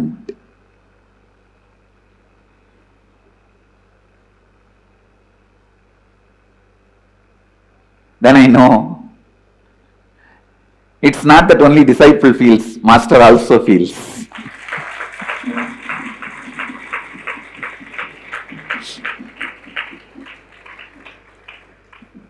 If you guys are moving only small things to be here, I am moving bigger things for me to be here with you guys. Understand? If you guys are moving only small things, whatever you know, to to be here with me. I am moving bigger things for you guys, for you to be with me. I am trying to move only that stupid timepiece alarm to be with Arunagiri Yogeshwara. He is moving sun and the moon for me to be with him. Understand, what we move is toys, what he moves is cosmos.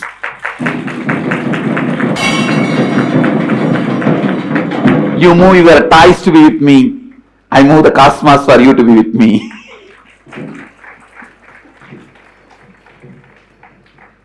I moved my toy alarm piece to be with him. He moved sun and the moon for me to be with him. Understand? He also celebrates. I understood. I want to tell you guys, I also celebrate you being here.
That was such a sweet revelation that Swamiji has spoken about regarding Sadashiva Rahasya, the sacred secrets on how to be close to Sadashiva. See, Swamiji says all of us are trying our best. However, just like how Swamiji had a little toy alarm at his age, trying to turn time just so he could rush over to see Arunagiri Yogeshwara, which was his guru. Same way, when Swamiji was moving his toy watch, Arunagiri Yogeshwara was busy moving the sun and the moon to see him. That celebration is the exact thing, the exact cognition that Swamiji wants all of us to have. When we take steps towards Swamiji, Swamiji is taking 1,000 more towards you, because he wants you to know that you are close to his heart, you are dear to his heart. So, I just want to know, how many of you want to be in the secret life of Swamiji? Can I have a raise of hand? Definitely I do. See, now let's go into understanding the different types of life. Means there are public life, private life, and the secret life. Let's go a little bit more deeper so we can work on the completion in which we feel a little dual from maybe Swamiji. Maybe we're still stuck in the public life. Now we want to transition into Swamiji's secret life, where just like how Swamiji was with Arunagiri Yogeshwara. So there are 3 types of life. The first one is the public life. See, what is the public life? Public life is the social life you have, your friends, your relatives. So I'm requesting you, maybe you can note it down, and it's also actually going to be shown to all of you. First, social life, your friends, your relatives. This is what you call a public life. You have social politeness. Someone comes visit you in your house, maybe a neighbor brings you candies, cookies, sweet. You maintain a jovial relationship. So that's all your public life. Next is your private life. Maybe 1 or 2 person from your family member, close friends will be part of this, as usual. Then you have your secret life. Very rarely, maybe 1 or 2 persons will be part of your secret life. Actually, in today's Kali Yuga, I think the only person that's there in our life who's a secret is our mind. Nowadays, everyone is too, what do you call it? They're too agitated, or either they don't trust much. So even that one person, you still keep a barrier. Nowadays, in the current situation that we're in, everyone wants to make use of you. So more than 1 or 2, I think there's none now. It's just us and our mind and our idea of ourselves. So now, let's go into understanding what puts us in the state when we are deciding to be in Sadashiva's public's life. See, when you are praying with low or powerless self-image, oh God, you are great, but I am a sinner. You can, when you're in this cognition, when you pray to Sadashiva, Paramashiva, Swamiji, oh God, you are great, but I am a sinner. You can maximum be only part of Sadashiva's public life. Sadashiva's public life is what you read in the Puranas. He went and killed that demon.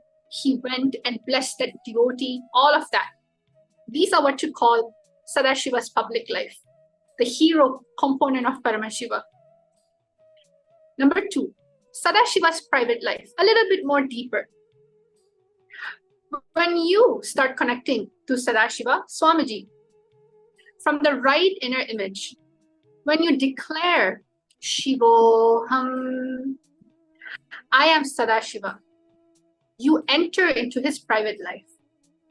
Whatever he shared personally as the original secrets of enlightenment, as agamas to Devi, to Subramanya, Nandi, all of them are part of his private life. So you're basically Paramashiva's family member sitting in Kailasa. How amazing is that? Just because you declared Shivoham, I am Sadashiva. Next, this is the part where I bet every single person is ready to be part of Sadashiva's secret life. I mean, what else is there? One corner, you're already a great devotee. And in another corner, you're already part of the Kailash family where Devi is there. What more is there? How can you go more than this? That is the Rahasya, the Sadashiva Rahasya that Swamiji has opened up and revealed in this very revelation. Sadashiva's secret life is when you understand the secret of secrets, Rahasya. Yes, when I decide to be him, he is waiting to have me as he. Just like I was waiting, you understand. He is also celebrating you. Not only, he is not jealous, he is waiting to celebrate you. And he is waiting to make your declaration as reality. Even if it is with all the self-doubt, self-hatred, self-denial, you're born from his very DNA. When you want him, he has to want you because he only put the seed of wanting him in you. When you understand the secret and declare Shivoham as your reality, you become part of Sadashiva's secret life. He simply manifests through you. Rare beings who are able to understand the secret, just like yearning, devotion, having the seeking for Sadashiva in your eyes, and understanding the same seeking is there in Sadashiva's eyes for you. To be one with him are part of his secret life. Oneness is Sadashiva's secret life. In your inner space, you constantly feel threatened by anybody and everybody. If somebody gets the same amount of money you have, you feel threatened. Sadashiva's inner space never feels threatened because he knows Shakti is endless. Resources are not limited. Shakti is not limited. When you go to that state and create the space and command, if it does not become reality, create the command with more and more persistence. Have more will persistence. Now let's go into a small exercise so we can start radiating, imbibing, living, being part of Sadashiva's secret life. For 5 minutes, everyone, requesting all of you to take a pen and paper. We're going to be doing a little exercise right now. Even if you have done this exercise before, Paramashiva is never the same. You always get different experience no matter how many times you do the exercise, because it is endless, it's eternal. So internalize Sadashiva Rahasya and pen down the moments when you realize it is Paramashiva who seeded the seeking in you. Example, I have a deep desire to make a small jewel and offer to Swamiji's deity. Suddenly, I realized that somewhere he wanted to enjoy my devotion to him through the offering, and therefore he seeded the desire in me. Yes. So each one of you, start penning down. Internalize Sadashiva Rahasya. When were you able to realize that it was Paramashiva who seeded the seeking in me? I bet all of you have these moments. Take a few moments and pen them down.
Yes.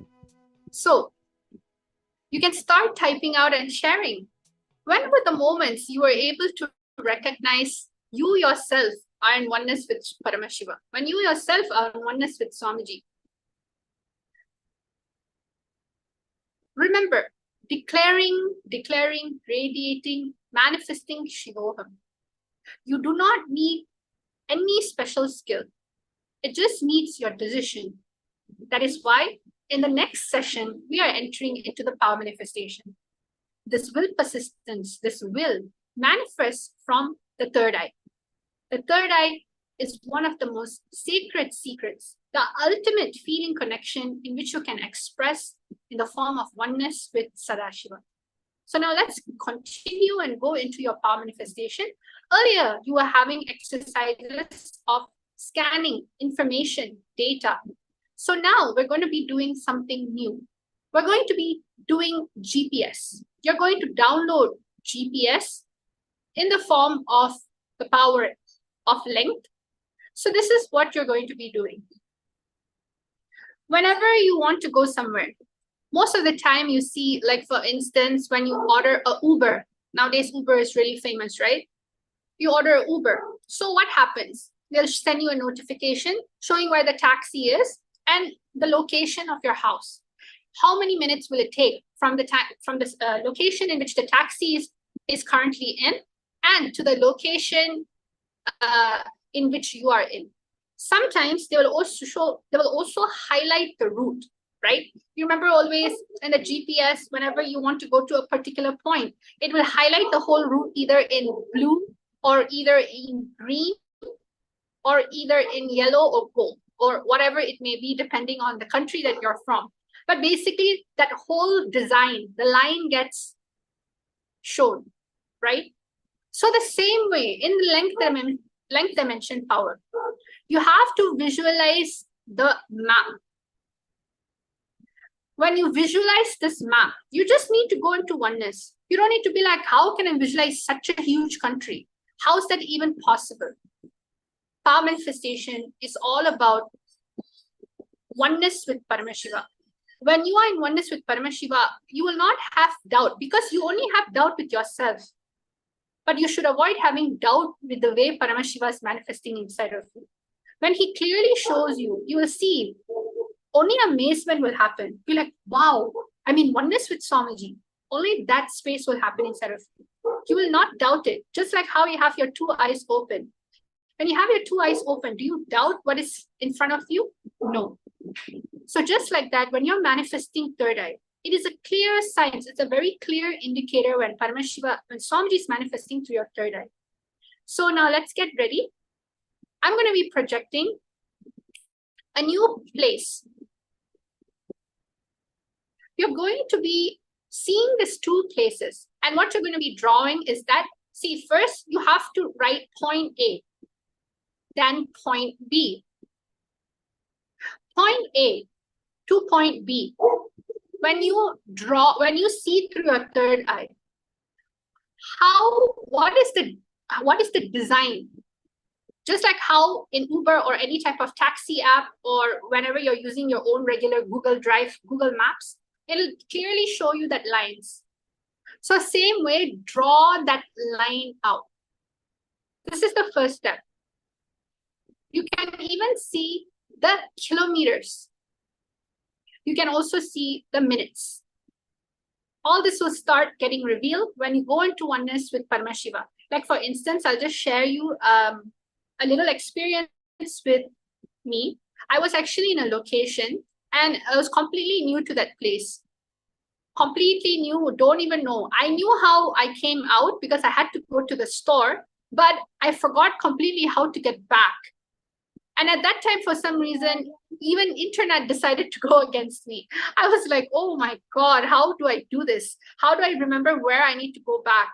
I'm completely new to the place, spontaneously came out. So what I did was that I just went into oneness with Swamiji. I said, Swamiji, I'm lost. I don't know where I'm going and I need to go back to the place. I need to go back to the house. So you know what Swamiji did? Exactly at that time, he showed me like a gold light appearing in front of me and telling me exactly like how a GPS would do. Go straight, turn left, go on the block. And so I just took a step and followed the light. And guess what? I was back in my block. And I was like, oh, thank God, Swamiji, you helped me. So this is the power of oneness.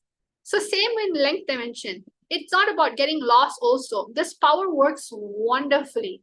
Even when you're stuck, you don't know what to do. Swamiji will just logically show you without you having to panic and go into some sort of, in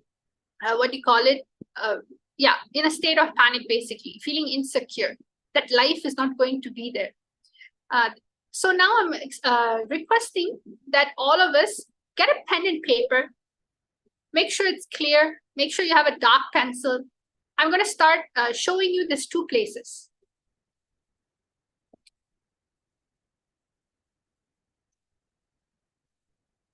See. So now,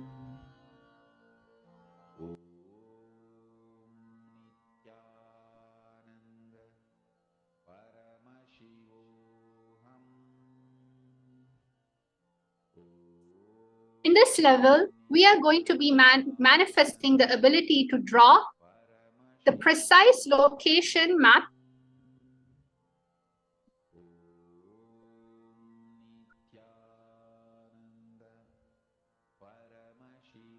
So remember Swamiji in your Ananda Gandha, the area before your heart center. Chant the Mahavakya. Om Nithyananda Paramashivoham. Experience yourself as Swamiji in the form of a huge, never-ending shaft of light. Feel the ecstasy. Now please scan the questions projected below. Connect to Swamiji. Ask Swamiji, from point A to point B, which is the second picture. Point A is the first picture, first location. Point B is the second location.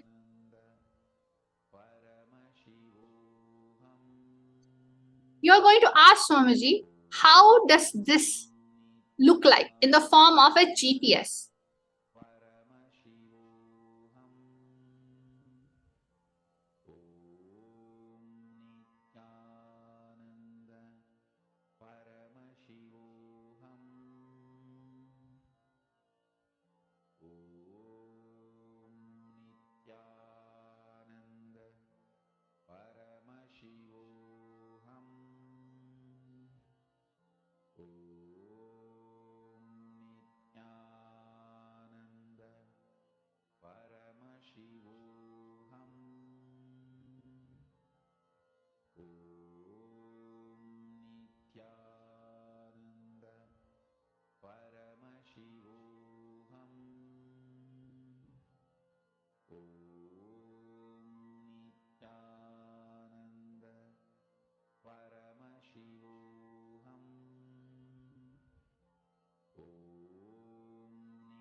This is actually a place in the US, specifically around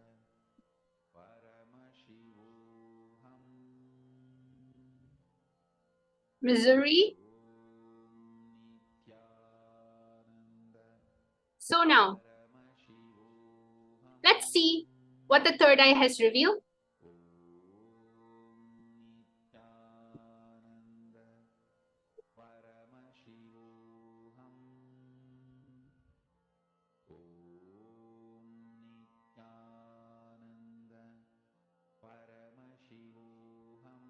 Yes. So now let's look at the answer. what Swamiji revealed? So the answer, the first picture actually, yes, I'm just going to give you a moment to post your answer on the chat box below.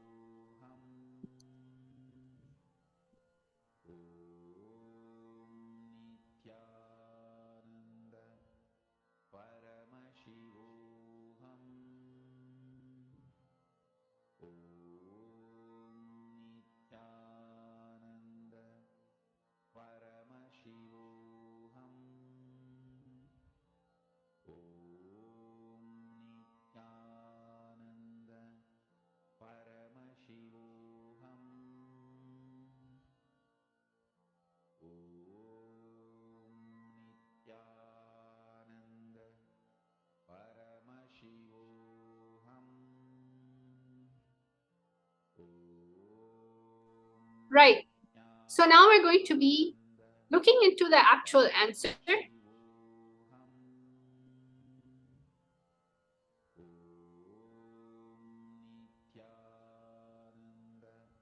Let's see how many of you got it right.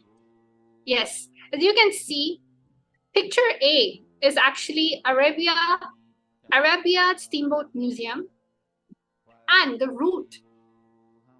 How many of you were able to get this shape, this GPS, how it's drawn from point A, which is all the way at the bottom, to point B, which is all the way at the top? Point A is Arabia Steamboat Museum, and the ending destination is Kansas City, Missouri Temple. If you can see, the fastest route is 15 minutes, which is 12.5 miles. And the second is 19 minutes, 14.7 miles.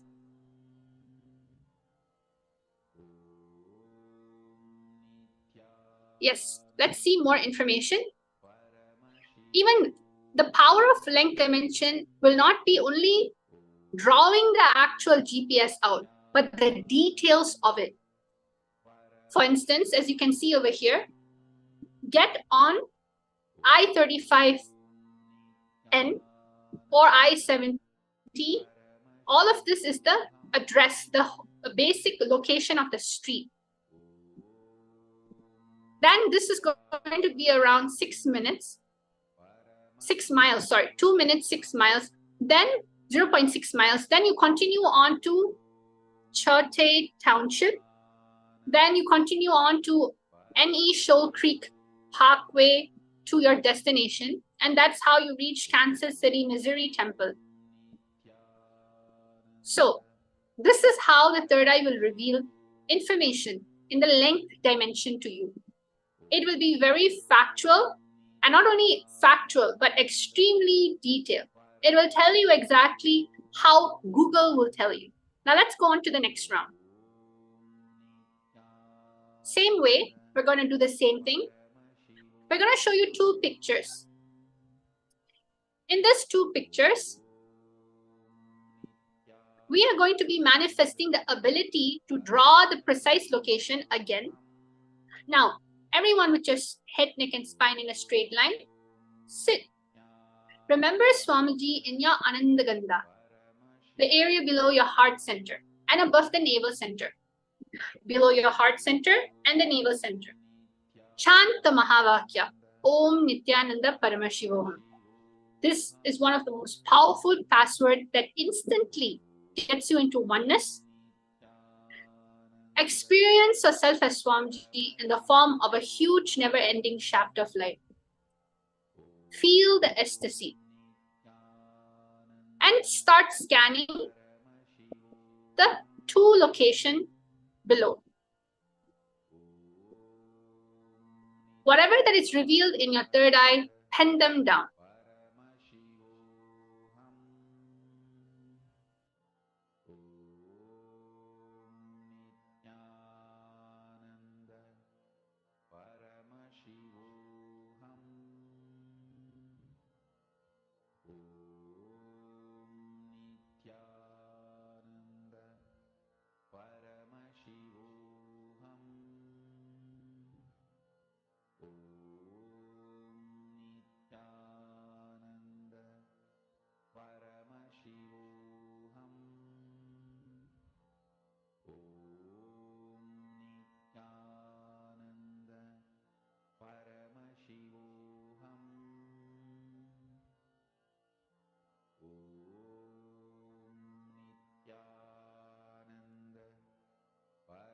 Remember, your STHD is not as powerful as the yearning and decision in which you want to experience Paramashiva.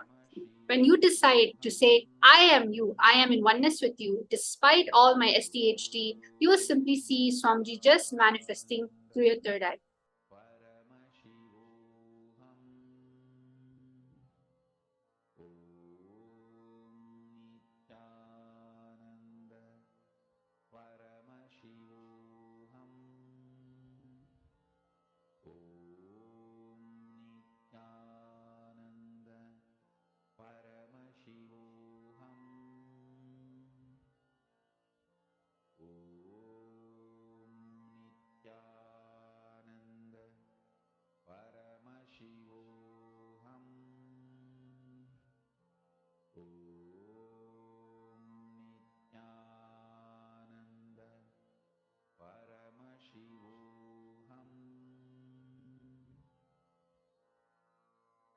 Mahamahavaagya, spiritual lullaby for samadhi, and Suprabhatam, wake up call, wake up song for Paramashiva.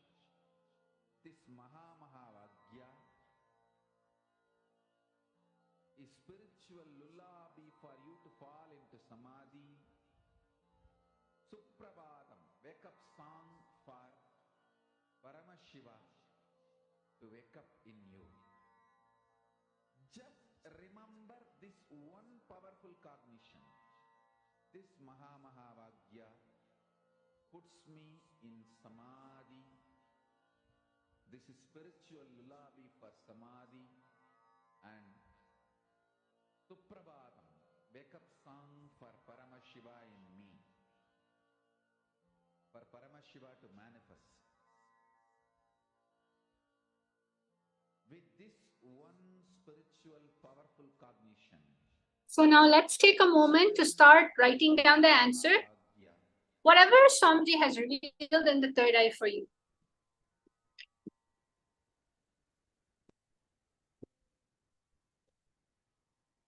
Just write out anything that third eye has revealed to you. Avoid guessing, avoid saying, oh, I think, maybe. If let's say you're not seeing anything yet, you're still seeing just darkness, don't worry, that is also a form of Paramashiva. Go into oneness with yourself. The darkness does not mean no answer. It is a form of your body that exists as a causal body, complete darkness. So don't get panicked with, oh, I'm only seeing darkness, I'm not able to see anything. None of that. That is also a component of Paramashiva. That is also the component of your unknown. So keep on just declaring, I am Paramashiva. I am in oneness with Swamiji. You'll just simply see Swamiji, with that will persistent, has no other choice but to land and express himself to you. Now let's take a few moments to pen down exactly what third eye has shown you in the form of this GPS. Let's go and see the answer.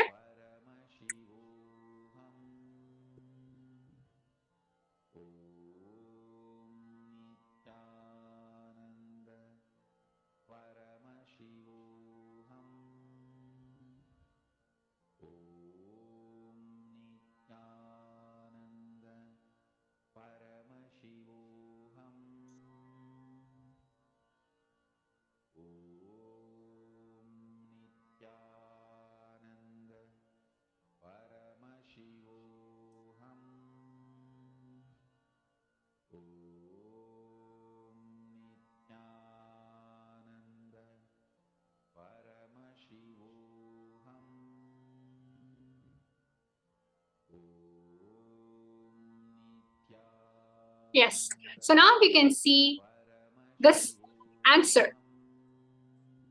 The point A is Marina Beach, Chennai in India, and point B is the Phoenix Mall, Chennai, India. The distance between point A to point B is around 11.9 kilometers, and the duration is 19 minutes. Next is the details. For instance, in that 19 minutes, how do we actually get to the beach? How do we actually get to from the beach to the Phoenix Market City?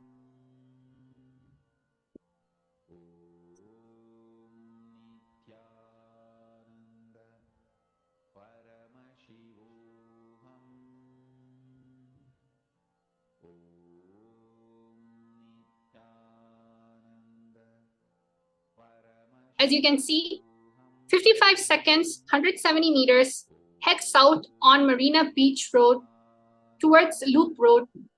Then next, 29 minutes, drive from Santhorn High Road, Durgabai Deshmukh Road, Sardar Patel Road, and Velachery Road to Indira Gandhi Nagar. And finally, turn left, which is 170 meters. That's how you reach the Phoenix Market City in India. So you don't have to worry, even though the answers are projected towards you, and you're seeing bit by bit. Maybe first time you're seeing just the minutes. The second round, you just see the kilometers. And maybe you don't see anything at all.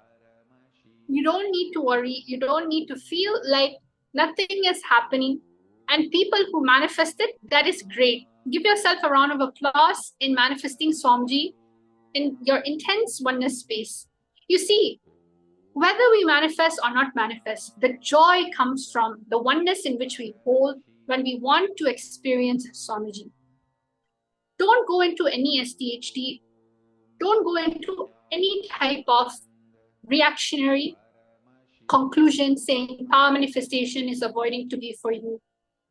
Understand, we have been in the outside world for many years. Detoxification is needed, more completion is needed to add onto your system.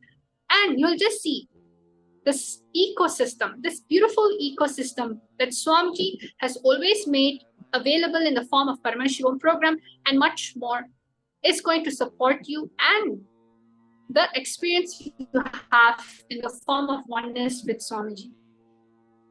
So this is going to be, I request everyone to actually share on the chat below just your experience. How did you do for your length dimension? Did anyone get a breakthrough in this round?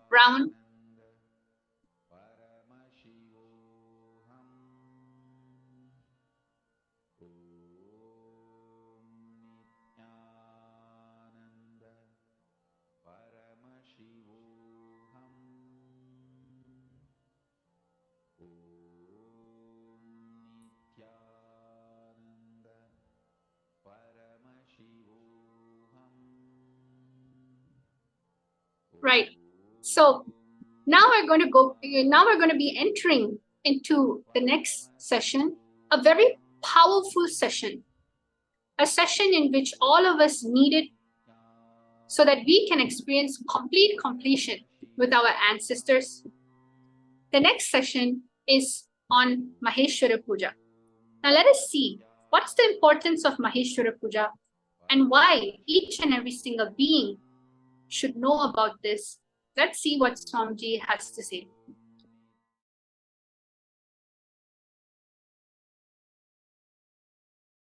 Listen. Multiple universes, planes exist. That's the first thing.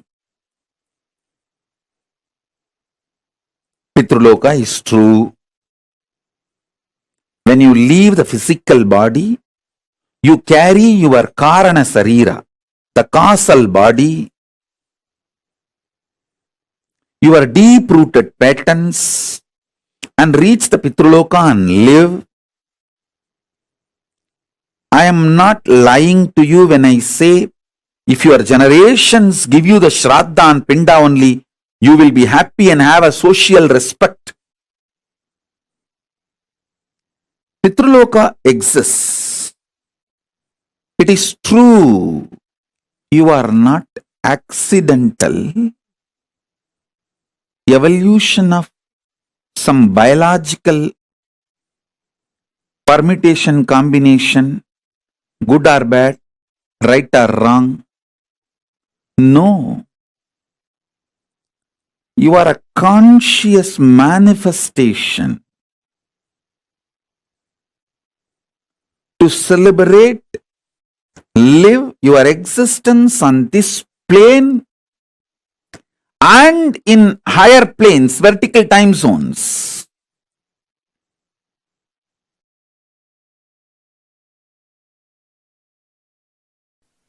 Other religions talk only about one birth and they have their own solutions and all that. Hinduism is very clear. If you are a born Hindu, the greater science of life, the truth of the cosmos is this. Stop being criminally negligent.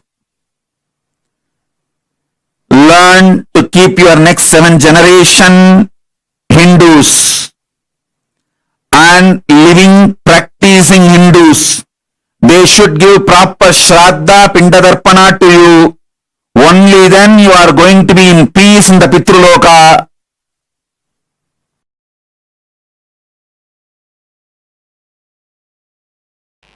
Only with the deep completion, listen, only with the deep completion, you even become one being.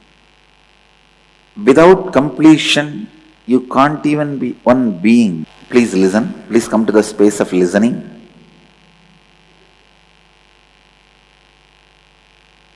Listen. Many times, even you do not know what you want to achieve in the life. You do not know what is the purpose of life. How many of you cognize you are in that state? Raise your hand. It is just because of incompletions. See, it's like each part of your incompletion claims, I am you. For example, if your name is Sundaram, each part of the broken you claims, I am Sundaram, I am Sundaram, I am Sundaram. And who screams loudly you think he is Sundaram. Each broken part goes on claiming, I am you, I am you, I am you. And one of the worst thing is, one part of you spends so much of energy to disprove the other part is not you. So finally, whoever wins, whoever loses, who is the loser? You.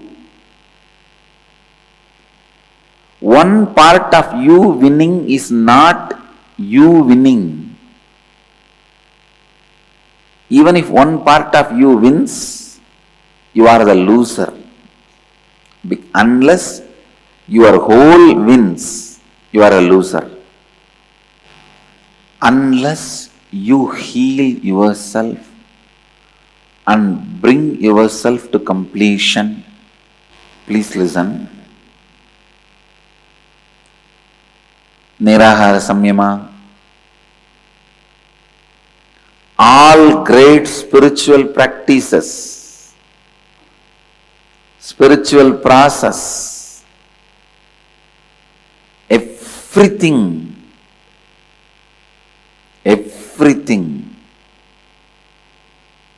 all great spiritual practices and all great spiritual processes, everything, the purpose is for you to become one, for you to become complete, integrated. The whole civilization, the whole spiritual tradition is suffering just because of not having completion with one another. We do not have completion with one another. That is the most unfortunate thing. Neither we have completion with ourselves,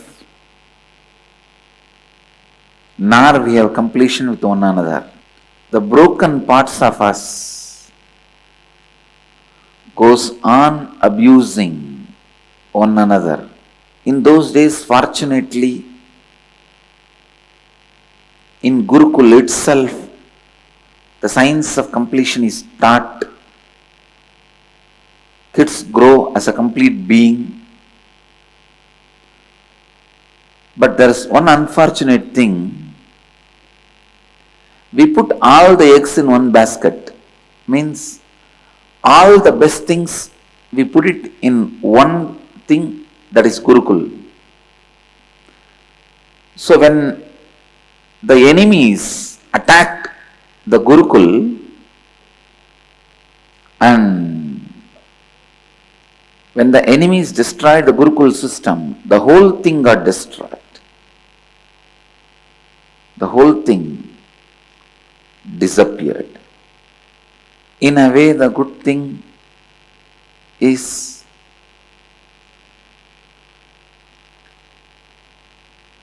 in the Gurukul system itself, all the right lifestyle is given. One bad thing is, when that system got attacked and destroyed, the whole thing got destroyed.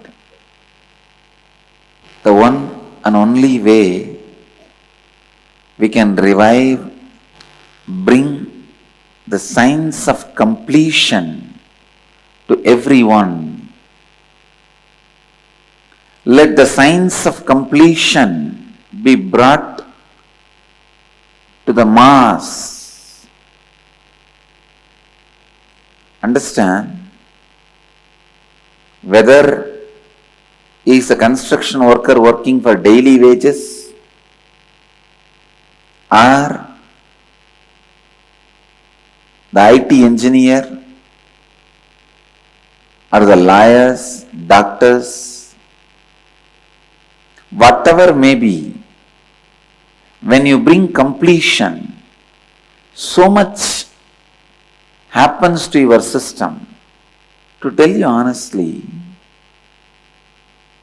I can't even explain all the benefits completion can bring to you. When you complete continuously, one more thing, completion is not one-time process. It should be taken as a continuous lifestyle. It should be taken as a continuous lifestyle. Understand? Vedic civilization is established on completion. And people who are dead, we go on completing.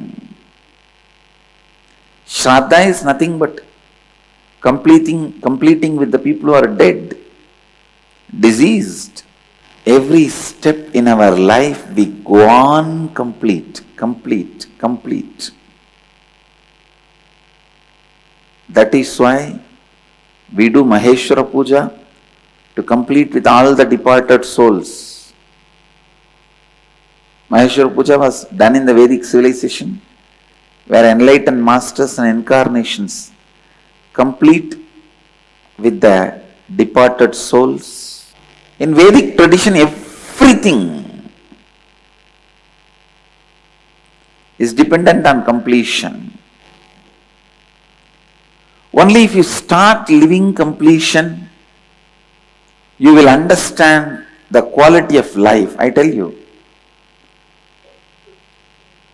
when there is an incompletion, your life is stolen away from you. When the completion happens in you, you regain your life. Let me define completion. Completion is removing the delusion of incompletion, which makes you cognize the other is separate from you. The delusive cognition. Understand? Incompletion has no existence.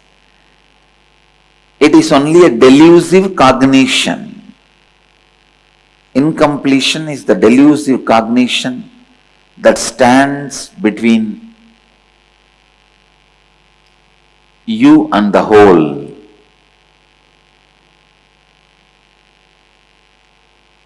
Complete with everything. I'm spending a little more time now in astrobiology and studying. The more I study the astrobiology, more I am convinced life is not restricted to inanimate forms. Life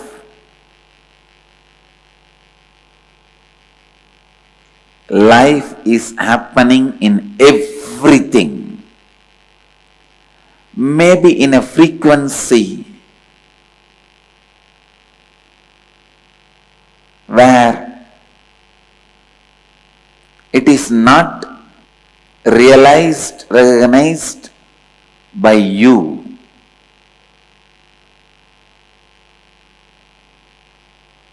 But everything as life, complete with everything. I tell you, completion, state of completion is the best way to prepare yourself for life, and completion is the best way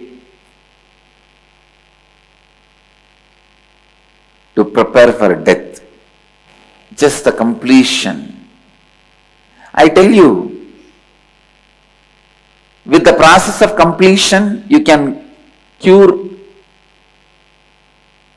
as simple as your headache.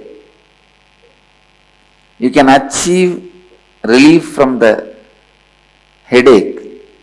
Even this simple thing can be done through completion.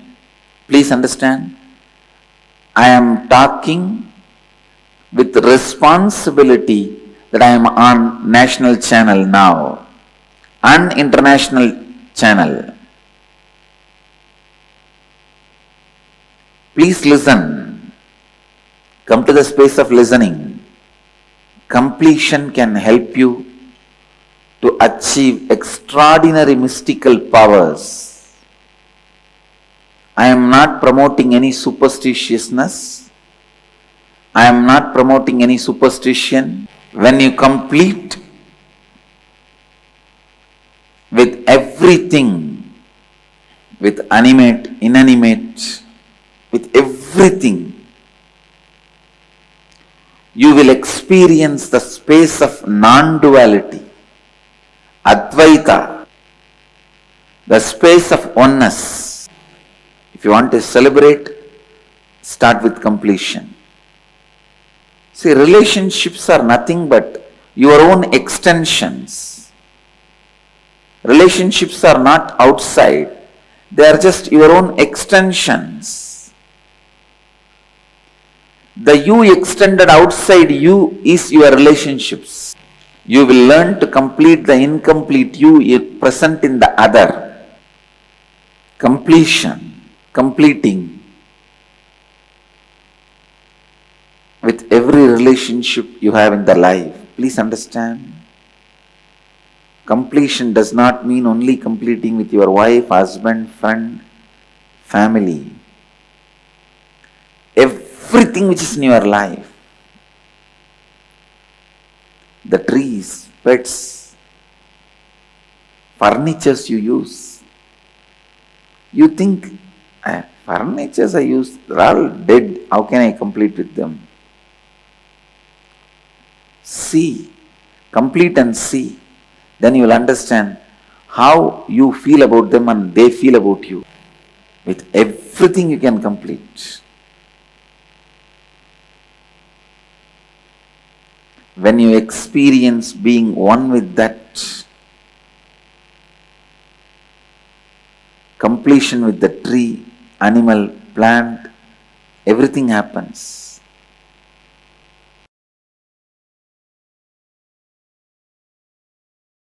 Pranam Swamiji, from the other day's comments about cause and effect and Shraddha, Maheshwara Puja, it seems that completion with the departed souls also may lead to reducing the karmic account between the departed souls and I. Is this understanding correct?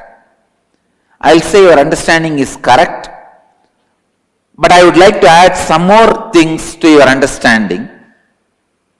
Sometimes this karmic debt stays in you so heavily, even with so many of your completion, still in the heart you continue to carry some incompletion. At that kind of moments, at that kind of situations, the completion with the departed souls through Shraddha. There are few places in India well known for that energy, both Gaya. In Gaya, where Buddha became enlightened, there is a huge, beautiful Vishnu temple. There it is, the Vishnu's feet are worshipped. The place is well known for the energy of Pinda Shraddha, completion with the departed souls.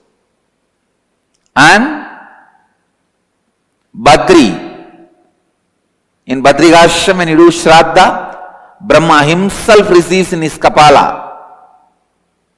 Brahma Kapala.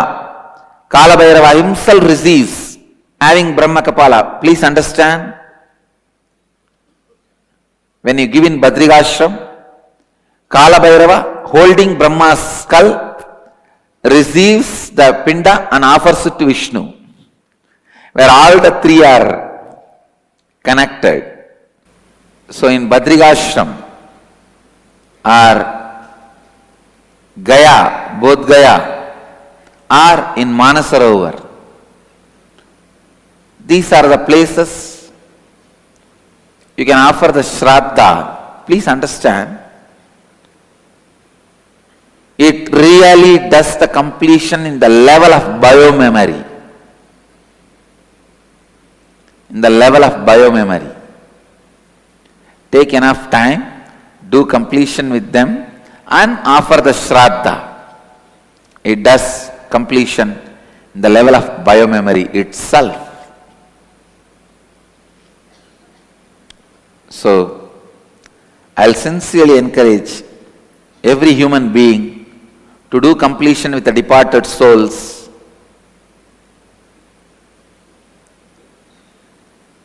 so that the people living now, you and your next generation, can experience the joy of completion. And I also declare, in US, our Ohio temple will specially radiate the energy on the banks of Ganga and Yamuna and Saraswati in Prayag. Anybody does Shraddha in our Ohio temple, Ohio Prayag temple, it will be received directly by Kala Bhairava through his Brahma Kapala and offered to Vishnu. It will reach your elders, the departed souls. Ohio Prayag will radiate this special energy of helping and supporting you in completing with the departed souls. That place has that ambience. You have to do the Shraddha and take bath in that river, Sangam.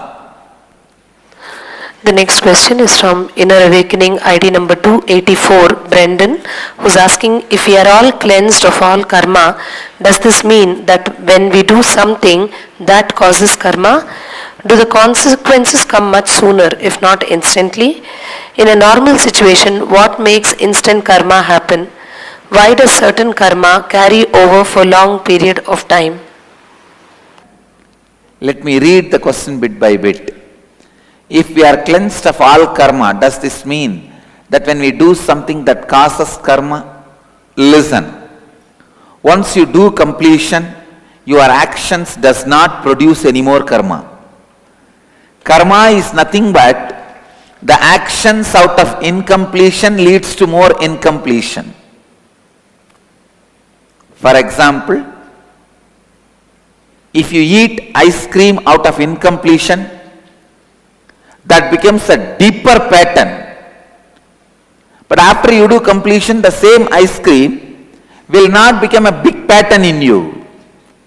It may just be in the level of habit, that's all, not pattern.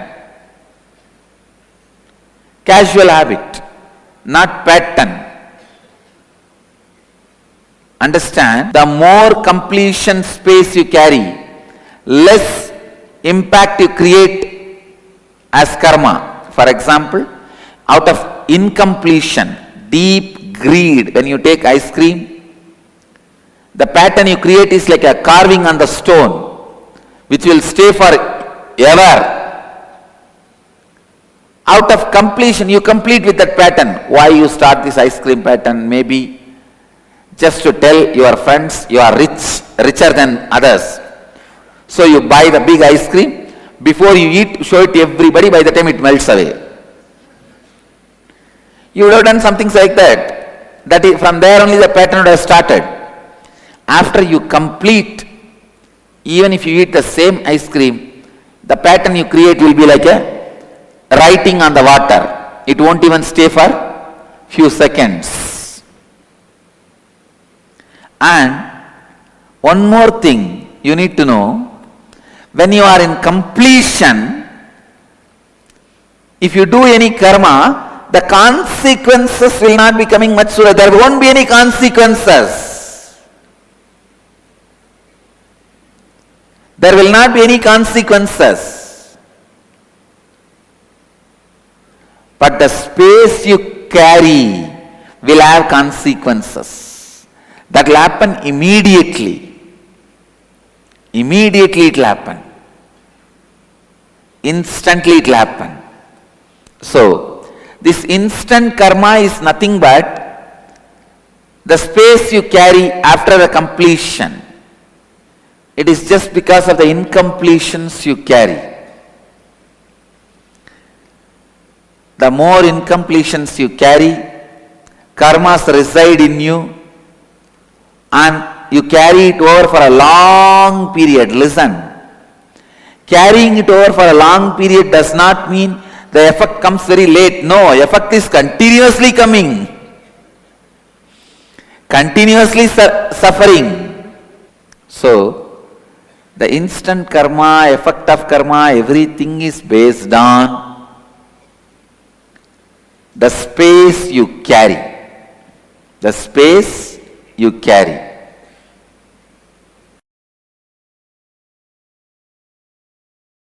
At the end of the life, because of Shiva Diksha and your grace, I would have a chance to either assume a body or merge with you. So can I make that decision right here, right now, instead of waiting for those 3 kshanas? Tomorrow, during the death process, you can make the decision. I will record that as your will, even if you get imbalanced. I can do that. Exactly my problem. That is what I am saying. Just in case something. And that is what. Tomorrow, we will be going through the death process. Before that, I will tell you, at that time, you make this as your declaration. So I will record that into your system such a way, even if you forget everything, this will stand up and guide you into that path by force. So by default, yes. It's possible. Perfect. Next question is, Swamiji, that for my grandparents, they don't understand English. So for them, would it be better that I do Maheshwara Puja after they departed? Or I think, no. If they, you see, you can do Maheshwara Puja only to yourself when you are alive. You can't do anybody else who is alive. Don't do that mess. Please understand, you can do Sankalpa in Maheshwara Puja only to yourself who is alive. No, you cannot give Maheshwara Puja to any other living person. Clear? Shraddha can be given only to a person who has left the body or to yourself. Swashraddha is okay. Or only for the Pitrus who left the body. So how? Not for the Pitrus who are still alive. No. They can do it for themselves. See, your grandparents can give their own name and do sangalpa in their own name for themselves. But you cannot do for them. So I bring them here for Maheshwara Puja, that is possible. They will have to do. It's going to make sure they are secure. You asked because it happened once. They put all the photographs of the people who are supposed to do the receive the Maheshwara Puja Pinda. And I picked up the Pinda and I made a sangalpa. I am offering Pinda to all of them, liberate all of them, and I am about to put the food in the mouth. Kalabhaiva just puts the Trishul. Hey, there is one fellow who is not yet dead. Shall I kill him and take the... No, he is asking. Shall I kill him and take the Pinda? I said, come on, wait. Then I have to get all the photos out and thoroughly check who is the fellow who is not dead and put the photo has been put here. They said, Swamiji, I am not able to cut. It's a group photo of a pin. So this person is still alive. So I put it in the... So please do not. Especially when I am doing some ritual, it is real, please.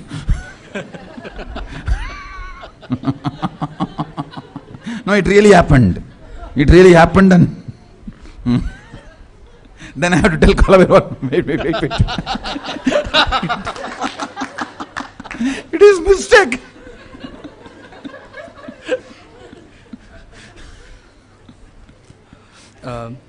Almost like in 2 seconds got saved. Because I already let all these people who are in the Pitraloka and I have already, almost I am completing. He said, shall I take him and give the...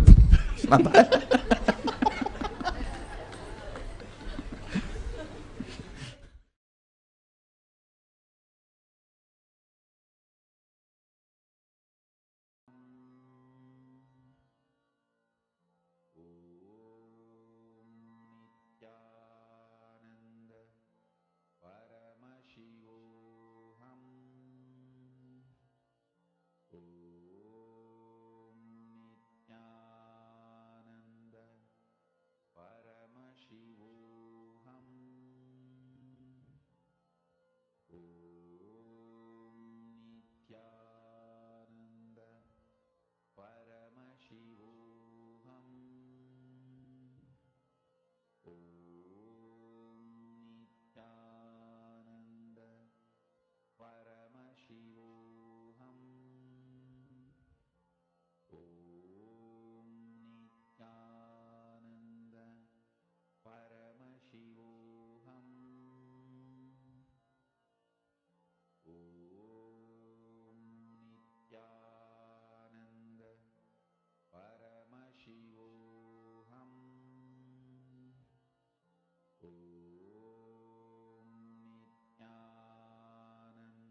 Nithyananda, Swamiji revealed to all of us about the parallel universe of Pitruloka and one of the most powerful ancient ritual of Maheshwara Puja.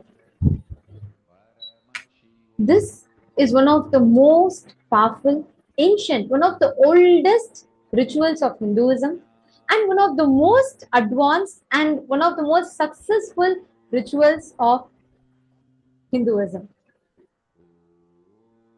To every one of you that are here, to all the participants, can I request each of you to take a minute or two to post what is one new thing you learned in this session? Through this session, what is the one new thing that you learned? Please take a minute or two and post it in the chat.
Nithyananda, very powerfully Swamiji had revealed to us about the significance of Maheshwara Puja and how to have completion with the departed souls. Why is it so important for us to have completion with the departed souls? How many of you are learning this science, this advanced science, for the very first time? About how not just completion with the people living around you, but also having the completion with the people that have left their bodies. May I request all the participants who are not on camera to please kindly come on camera. Ma Mary Ann, Jian Lavital, Ma Virupaksha, Ma Julie Silla, Alice Owen. Please kindly come on camera. Thank you so much. And I request each of you to share. How many of you for the first time learned about completion with your ancestors, and how many of you are understanding its importance? Because today, the very process that Swamiji is going to be doing is going to directly, very, very, very powerfully help you to complete with your ancestors. Now let's learn a little about Maheshwara Puja. First, what you remember as you. The pain part of you, only you remember as you. You cognize yourself, only your incompletions as you. The actual you is all the people around you put together, including you. Understand? Each one of us, the way we cognize ourselves. Whether you think of yourself when you are surrounded by people or when you're alone, most of the times we only remember the most painful parts. Like you may remember the moments where you embarrassed yourself, or the moments of your past failures. Some kind of a pain, some parts that even you don't like about you. That is what we usually, 90% of the time, that is what we remember as ourselves. How many of you are able to relate with this? May I see a wave of hands if you are able to relate to this? Okay, thank you so much. Now, all the participants, I request all others who are not yet on camera, please kindly come on camera. Ma Win Lau, Ma Alice on, Ma Julie Silla, Vaping Zoo. Please kindly turn on your cameras. That would go with a much better experience. Please kindly come on camera. Ma Komati, Ma Ramani Devi, and Ma Savitri. Ma Alagammai Kasi. I request everyone, please kindly come on camera. How many of you are able to understand that most of the time, the kind of memory we carry about ourselves is just some painful part, some incompletion we have about ourselves? Am I right? The truth is, Swamiji beautifully explained how it is not just what you think as you, but you are what you are, plus what everyone else around you are. Everything put together is you. This is the first powerful cognition that we need to understand. So let us cognize this. We are going to be doing a very powerful completion process.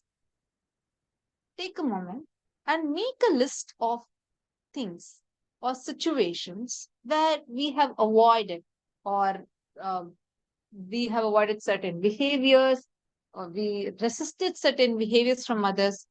How you have avoided people in your life. For example, if someone is very annoying, you tend to avoid certain behavioral patterns. You may avoid them. Have you avoided certain set of people that are probably all the time nagging you, or who are demanding you? Or you tried avoiding situation where you think you may fail, or where people are too dependent on you? Take a few minutes and look in. Please pen down. Take a few minutes and please pen this down.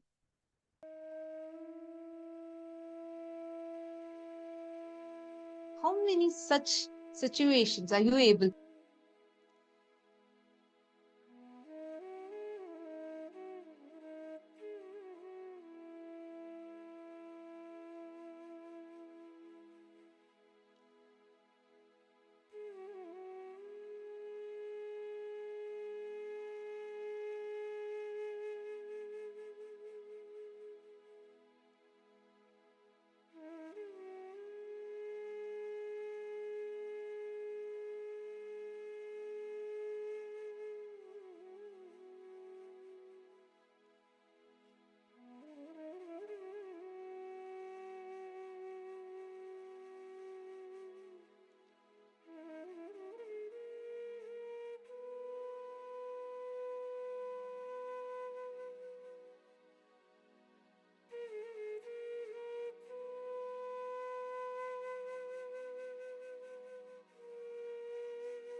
Nithyananda? How many of you have written this down? Anyone has any questions? If any of you have any questions, feel free to ask. You can post it in here in the chat.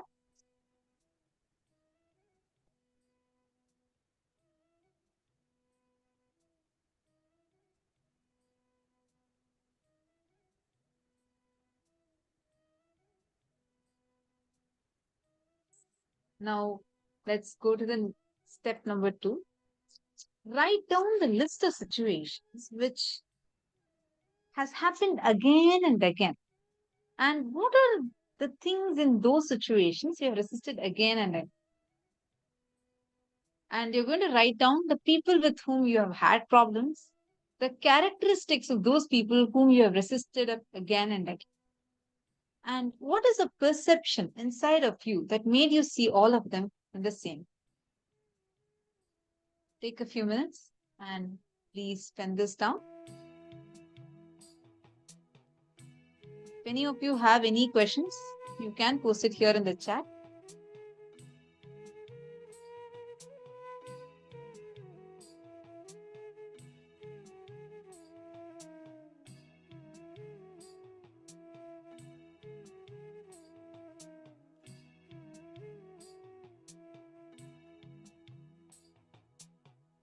Yes, Ma Savitri Budado.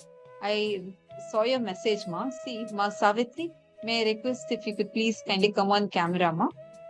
Please come on camera. I read your message.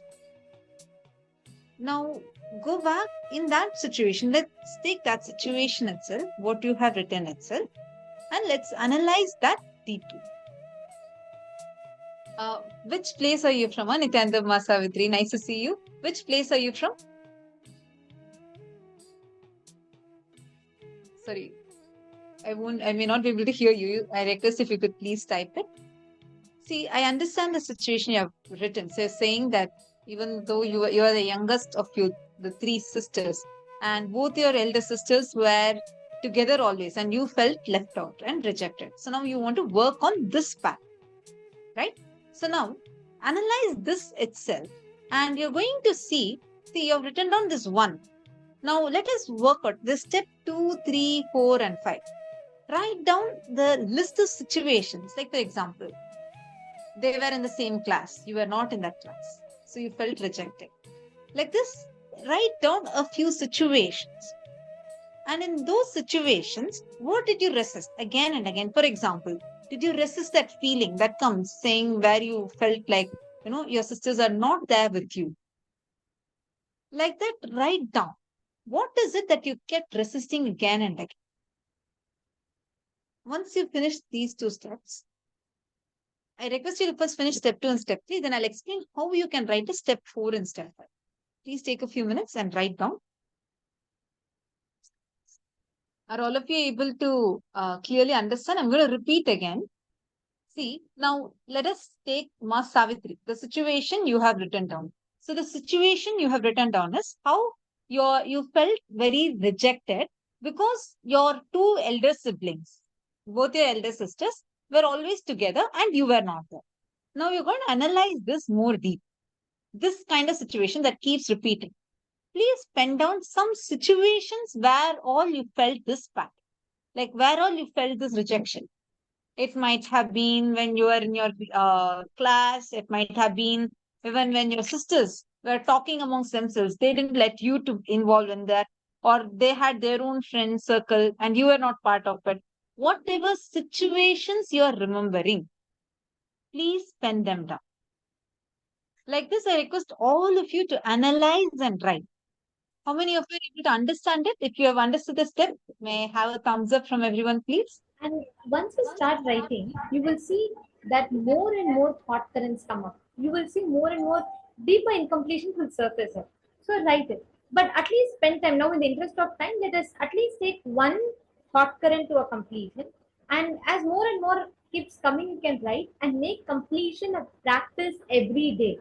So all these deeper patterns that are sitting in us, which keep surfacing up, will slowly start settling down, and you will start be able to understand your inner infrastructure, your inner construct better.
Alright, I hope now all of you have written down.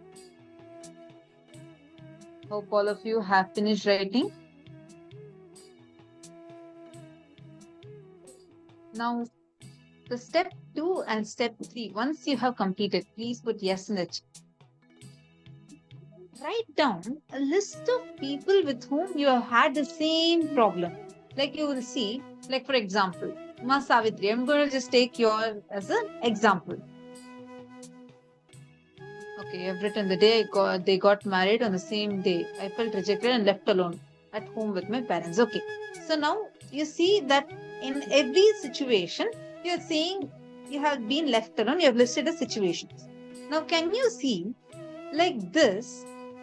How many other people are you able to see the exact same pattern repeating with?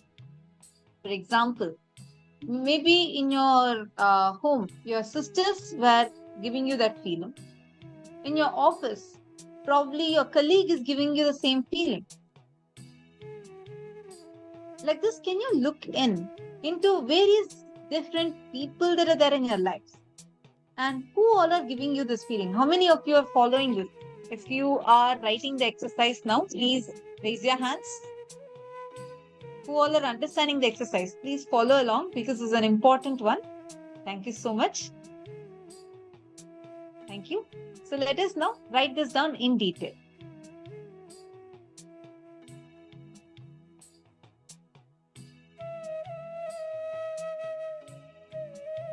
Please write this down. Do the steps sincerely. Any doubts you have, please ask us. You can post it here in the chat. Now, once you have identified, you will see all the people, you will see all of them have very similar characteristics. And you will see exactly the same characteristics you're resisting a lot. For example, let us say that you do not like people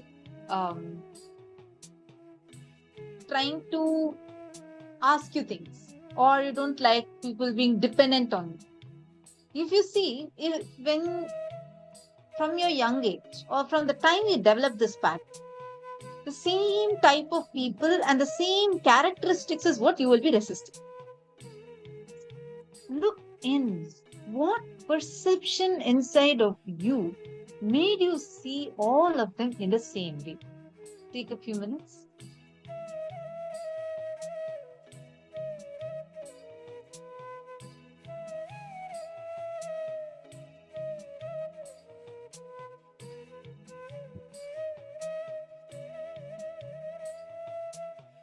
Understand, just look at it.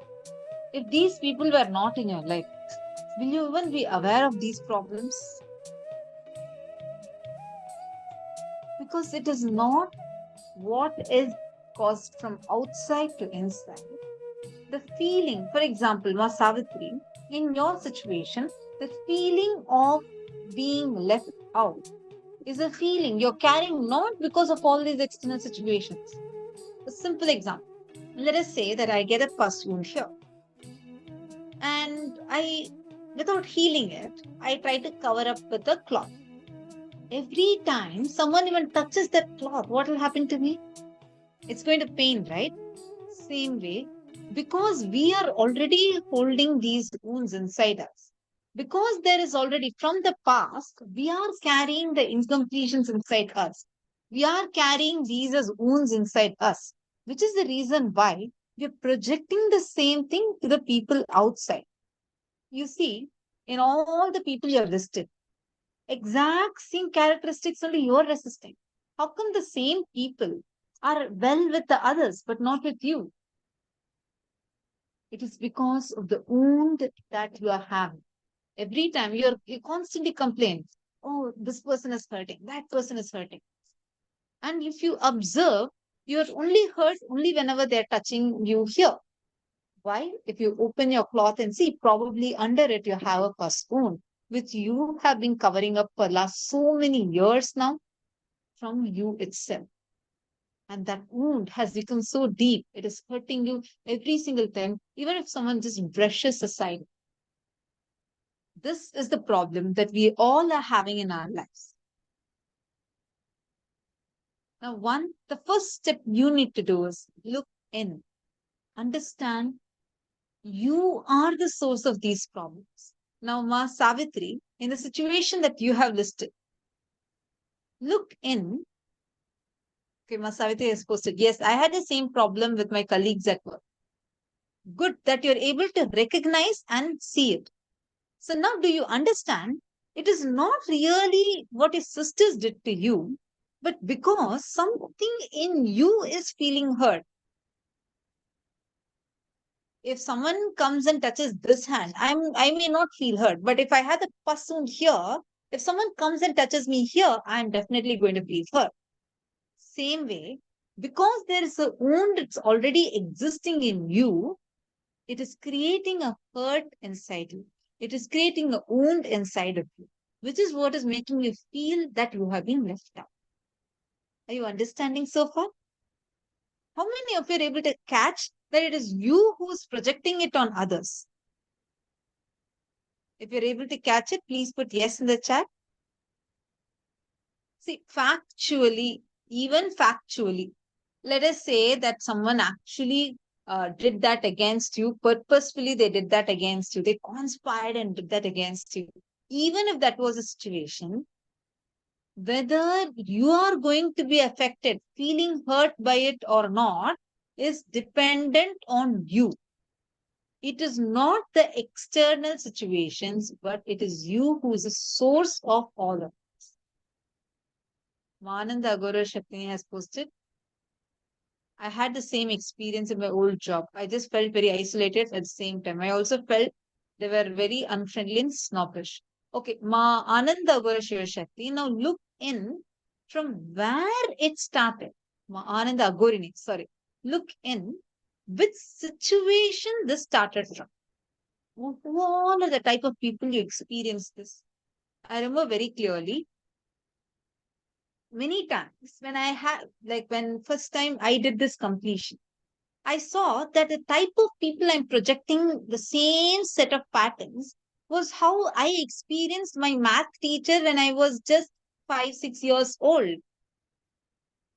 That same pattern, I'm projecting it outside and it is occurring as, oh, everyone are going to scold me, but it started when I was young. I am resisting that. So that wound which is sitting inside me from that young age is what is creating this as a reality for me now. How many of you are understanding this? So the first step is completion with yourselves. Sit now and decide to complete within you. Do the process of completion by going back to that same situation, same experience, and do the completion process. And once you finish the completion with you, then you can do the completion with others. And if the person has left their body, you can invoke them in Swamiji's Atmurti and do the completion.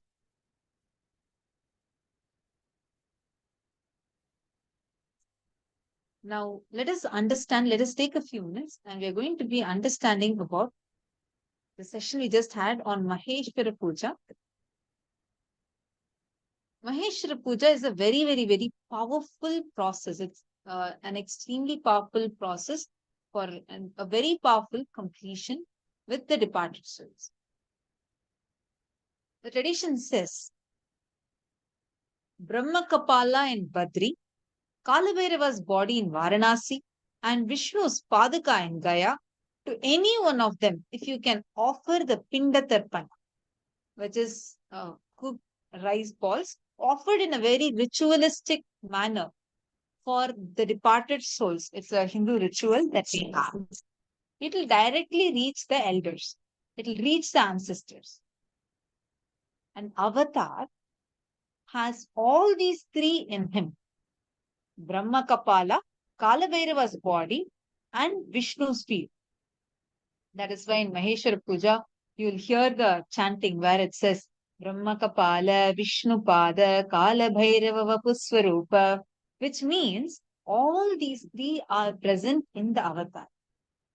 So through Maheshwara Puja is where you offer the pinda directly to the departed souls through the avatar, where the avatar himself sits and accepts the pinda offering. That's why you will see during Maheshwara Puja, Swamiji himself will be accepting the food offering. He will consume it and liberate the departed souls. In completion process with others, when you want to complete with someone who is dead, normally we invoke them in mirror or in a different person or in Atmamurti and complete. In Maheshwara Puja, Swamiji himself sits and he completes you and the departed soul.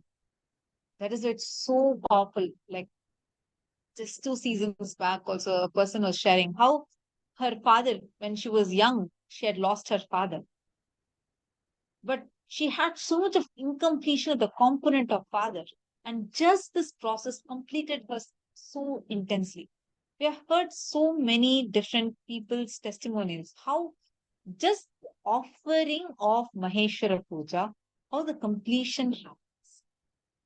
Swamiji himself sits with you, completing not just the emotional, verbal commitments that are not fulfilled. Anything you have not offered to them when they were alive, the way you have treated them wrong way, you didn't give them food, medicines, all of these that you feel, you may be feeling incomplete about, Swamiji will complete all of that inside of you. You will be relieved from the incompletions that you carry and become complete. And that being, the departed soul, will be relieved of the incompletions it carries because of your incompletions. Understand? Many times you may think, oh, what incompletion I have? This person is so dear to me, and that person left their body, and it really, really hurts me. It pains me a lot. Understand, even that sits inside of you as a powerlessness, as a pain, as an incompletion. And that, the incompletion that's sitting inside you, also has a power over the departed souls, and it will hinder them in their journey. The moment someone offers Maheshwara Puja to Swamiji, Swamiji liberates that departed soul and liberates the incompletion that you have with that soul. Even if that person has already taken a new birth, let us say that person has left their body and took the next birth. For no reason, suddenly he'll be relieved from his karmas. Just like that, he'll feel so liberated and he'll start progressing further from wherever he is stuck in. He will start progressing further in his journey. So we are going to be having the Maheshwara Puja that will be happening every 15 days once, like during the Amavasya and Paurnami, we have the Maheshwara Puja happening. We are learning this today because today we have a very special process of meeting with the departed souls. So this is a very important, very powerful, sacred process which can help you a lot in completing with the departed souls.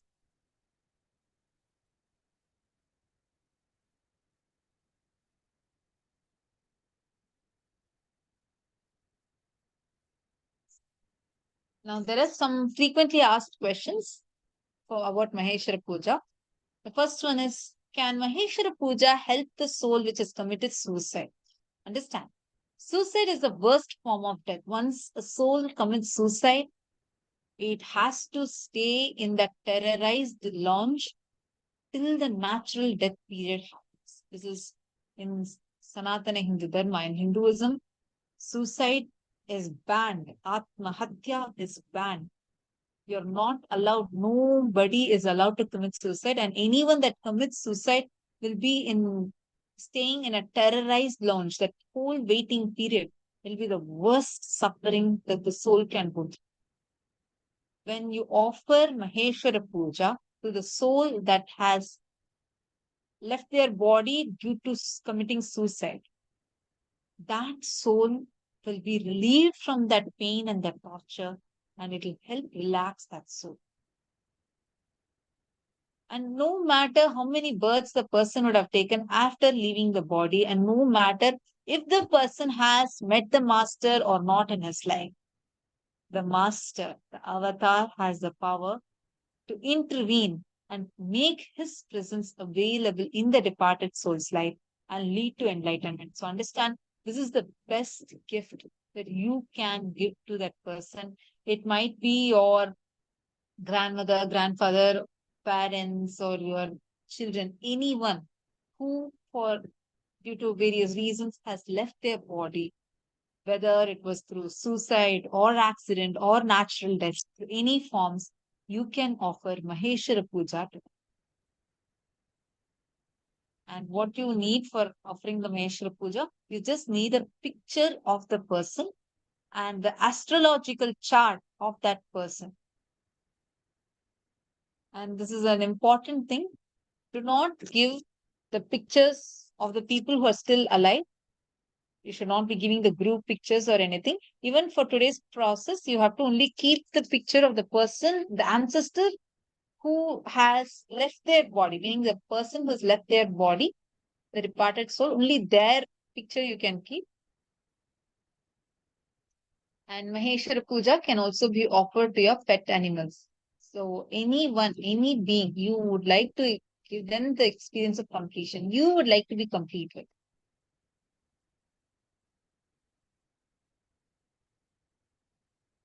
So now let us all get ready. We are going to be entering a round of power manifestation. So first and foremost thing, Ananda Gurin is asking, how do you know that the liberation process we do can save our ancestors who have passed away? And why do we need to repeat them? Okay, thank you so much for asking this question. I would like to share a very powerful incident that had happened.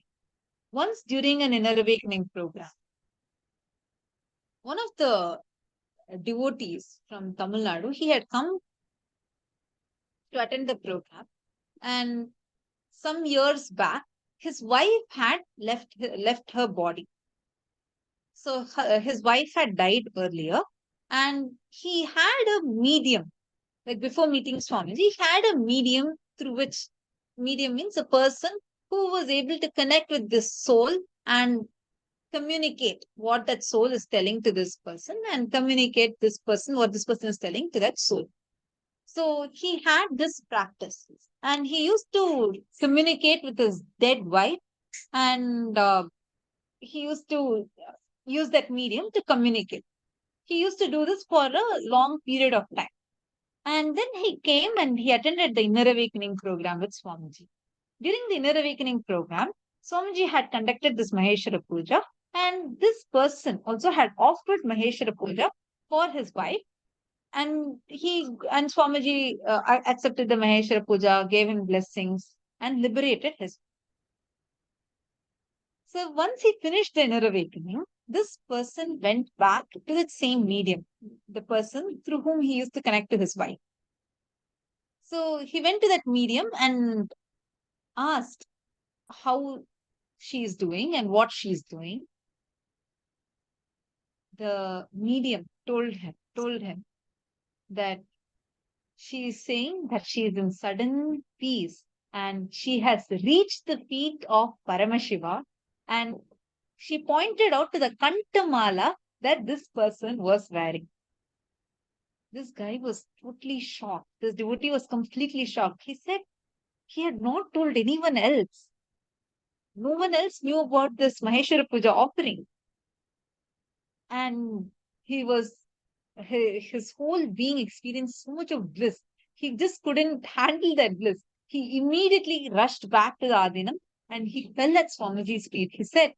He was crying and he said, Swamiji, this is what had happened. I had actually gone just to test it out, to check if my wife is really liberated. And she, without even me uttering one word to her about Maheshwara Puja or about Swamiji, she exactly pointed to the Kantamala and she said that she is resting at your feet in Kailasa. And he was having tears in his eyes. Swamiji gave a mystical smile and blessed him and said, don't worry, now don't go and disturb her. I have liberated her already. Don't go and continue this medium process and don't disturb her. And she is resting at my feet in Kailas. Understand, This process is a very, very, very powerful process. The moment you offer Maheshwara Puja, you will first experience the liberation. The moment you offer the Maheshwara Puja, the first thing is any kind of impact, the incompletions that the departed soul is having on you, or you are having that on that soul, will completely be liberated. You yourself will experience tremendous deep completion manifesting within you. So, Ma Ananda Gorini just wanted to share this. And like this, we have multiple experiences of participants, how they saw that their ancestors, the departed souls, were actually liberated. Today, anyone who wants to offer Maheshwara Puja, if you are willing to offer Maheshwara Puja for anyone that has left their body, please do let us know. You can post it here in the chat. We will send you the link. Ma Ananda Guruni, you're asking for the procedure. Yes. Now we are actually going to be projecting the link for all of you, where you all can go and sign up in this page. We'll now be projecting the link. And meanwhile, I request all the other participants to please turn on your camera and settle down. We're going to be entering into the power manifestation now.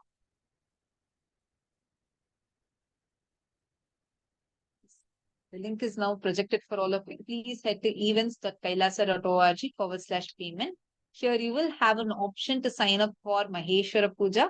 You can click that and sign up. And we will be reaching out to you and helping you to take the further steps and what needs to be done. Now, let us enter into the power manifestation session. Today, all the participants of Paramashivoham Level 3, we are going to be experiencing this powerful process of meeting with the departed souls. Anyone that you would like to meet with. And Swamiji will also be powerfully blessing you with the completion with the departed souls. So please get their photographs. Kindly do not get the pictures like where they're in a group photo with someone who's alive. Do not get them. Only the people who have left their body, only the departed soul, only their pictures you can get. Do not get the picture of anyone who is alive. Once Maheshwara Puja was happening, and then very seriously Swamiji said to stop, and Swamiji asked everyone, is anyone alive in the photos that are projected? Is anyone still alive in the body? And participants are all looking, and then Swamiji asked, is there anyone in the group photo or something? Then one of the participants rose his hands and said, yes, Swamiji, I have a picture of my grandfather, and along with him, it's in a group photo. Swamiji said to immediately remove that, because when Swamiji started the process, the people from Pitruloka started asking Swamiji, saying, Swamiji, one of them is alive. Should we go, because Swamiji is invoking for liberation, should we actually go and kill that guy and get him also to come here so that he comes for liberation? Swamiji said, hey, don't do that. Wait. And Swamiji said, no, you should not be having the picture as a part of the group photo. Make sure that only the departed souls are there. So make sure that only the departed souls are there. This process is very, very, very powerful. All right.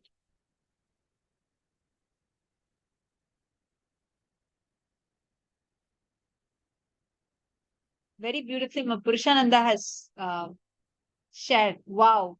Yes, I experienced my brother who had left the body in the other realm after the Maheshwara Puja. I experienced that my brother was at complete peace, and he was experiencing complete completion. I was experiencing complete completion between me and my brother.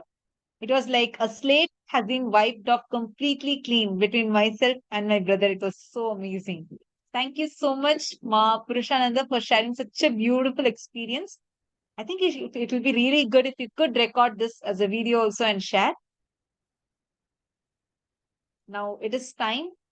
We all are going to prepare ourselves for the darshan. And just before we enter into the preparation, let us quickly take a few minutes and do a round of power manifestation. Now, since in this darshan today, all of us, the Paramashivoham Level 3 participants, you're going to be meeting with your ancestors in the Pitruloka. There are a few things you need to be setting up.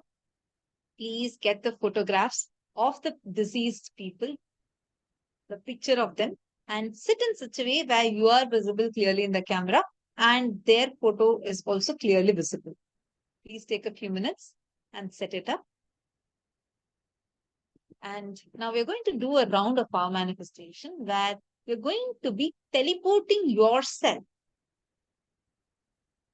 to a different place. Today we are going to have the astral travel. So to manifest that, you're going to do a round of Kamacharya where you're going to now connect with any of your friends. You can connect even within the program. What you're going to do is you're going to be experiencing your presence in that place. What does that mean? For example, let us say that you're connecting with your friend and you can have that person to hold any object. By sitting here, you're going to be manifesting in that place and you're going to be seeing what is the person having in their hands. So please start chanting the Mahavakya. Connect with Swamiji and we are going to be manifesting this power now. Nithyananda Paramashivoham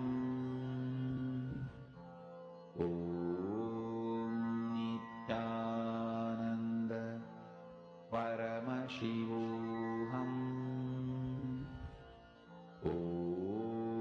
Nithyananda Paramashivoham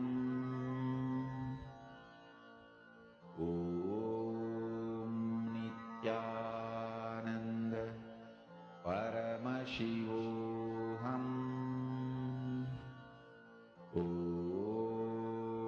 Nithyananda Paramashivoham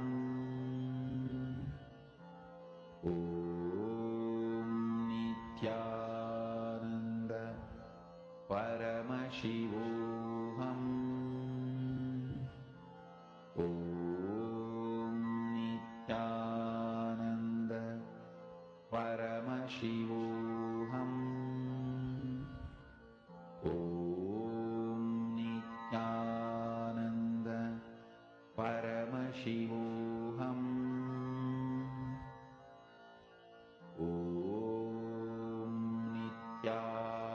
Nithyananda Paramashivoham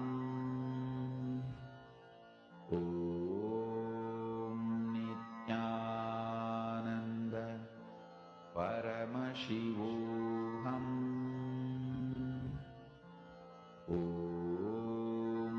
Nithyananda Paramashivoham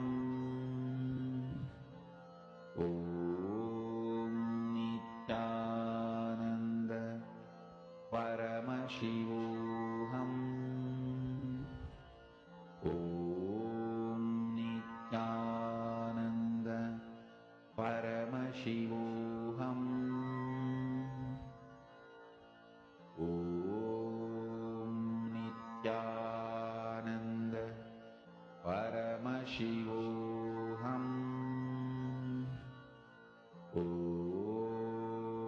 Nithyananda Paramashivoham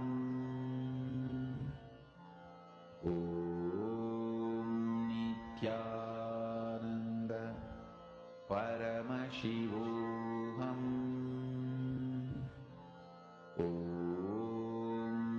Nithyananda Paramashivoham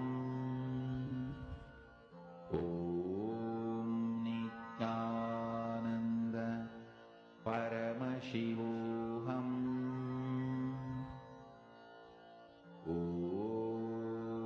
Nithyananda Paramashivoham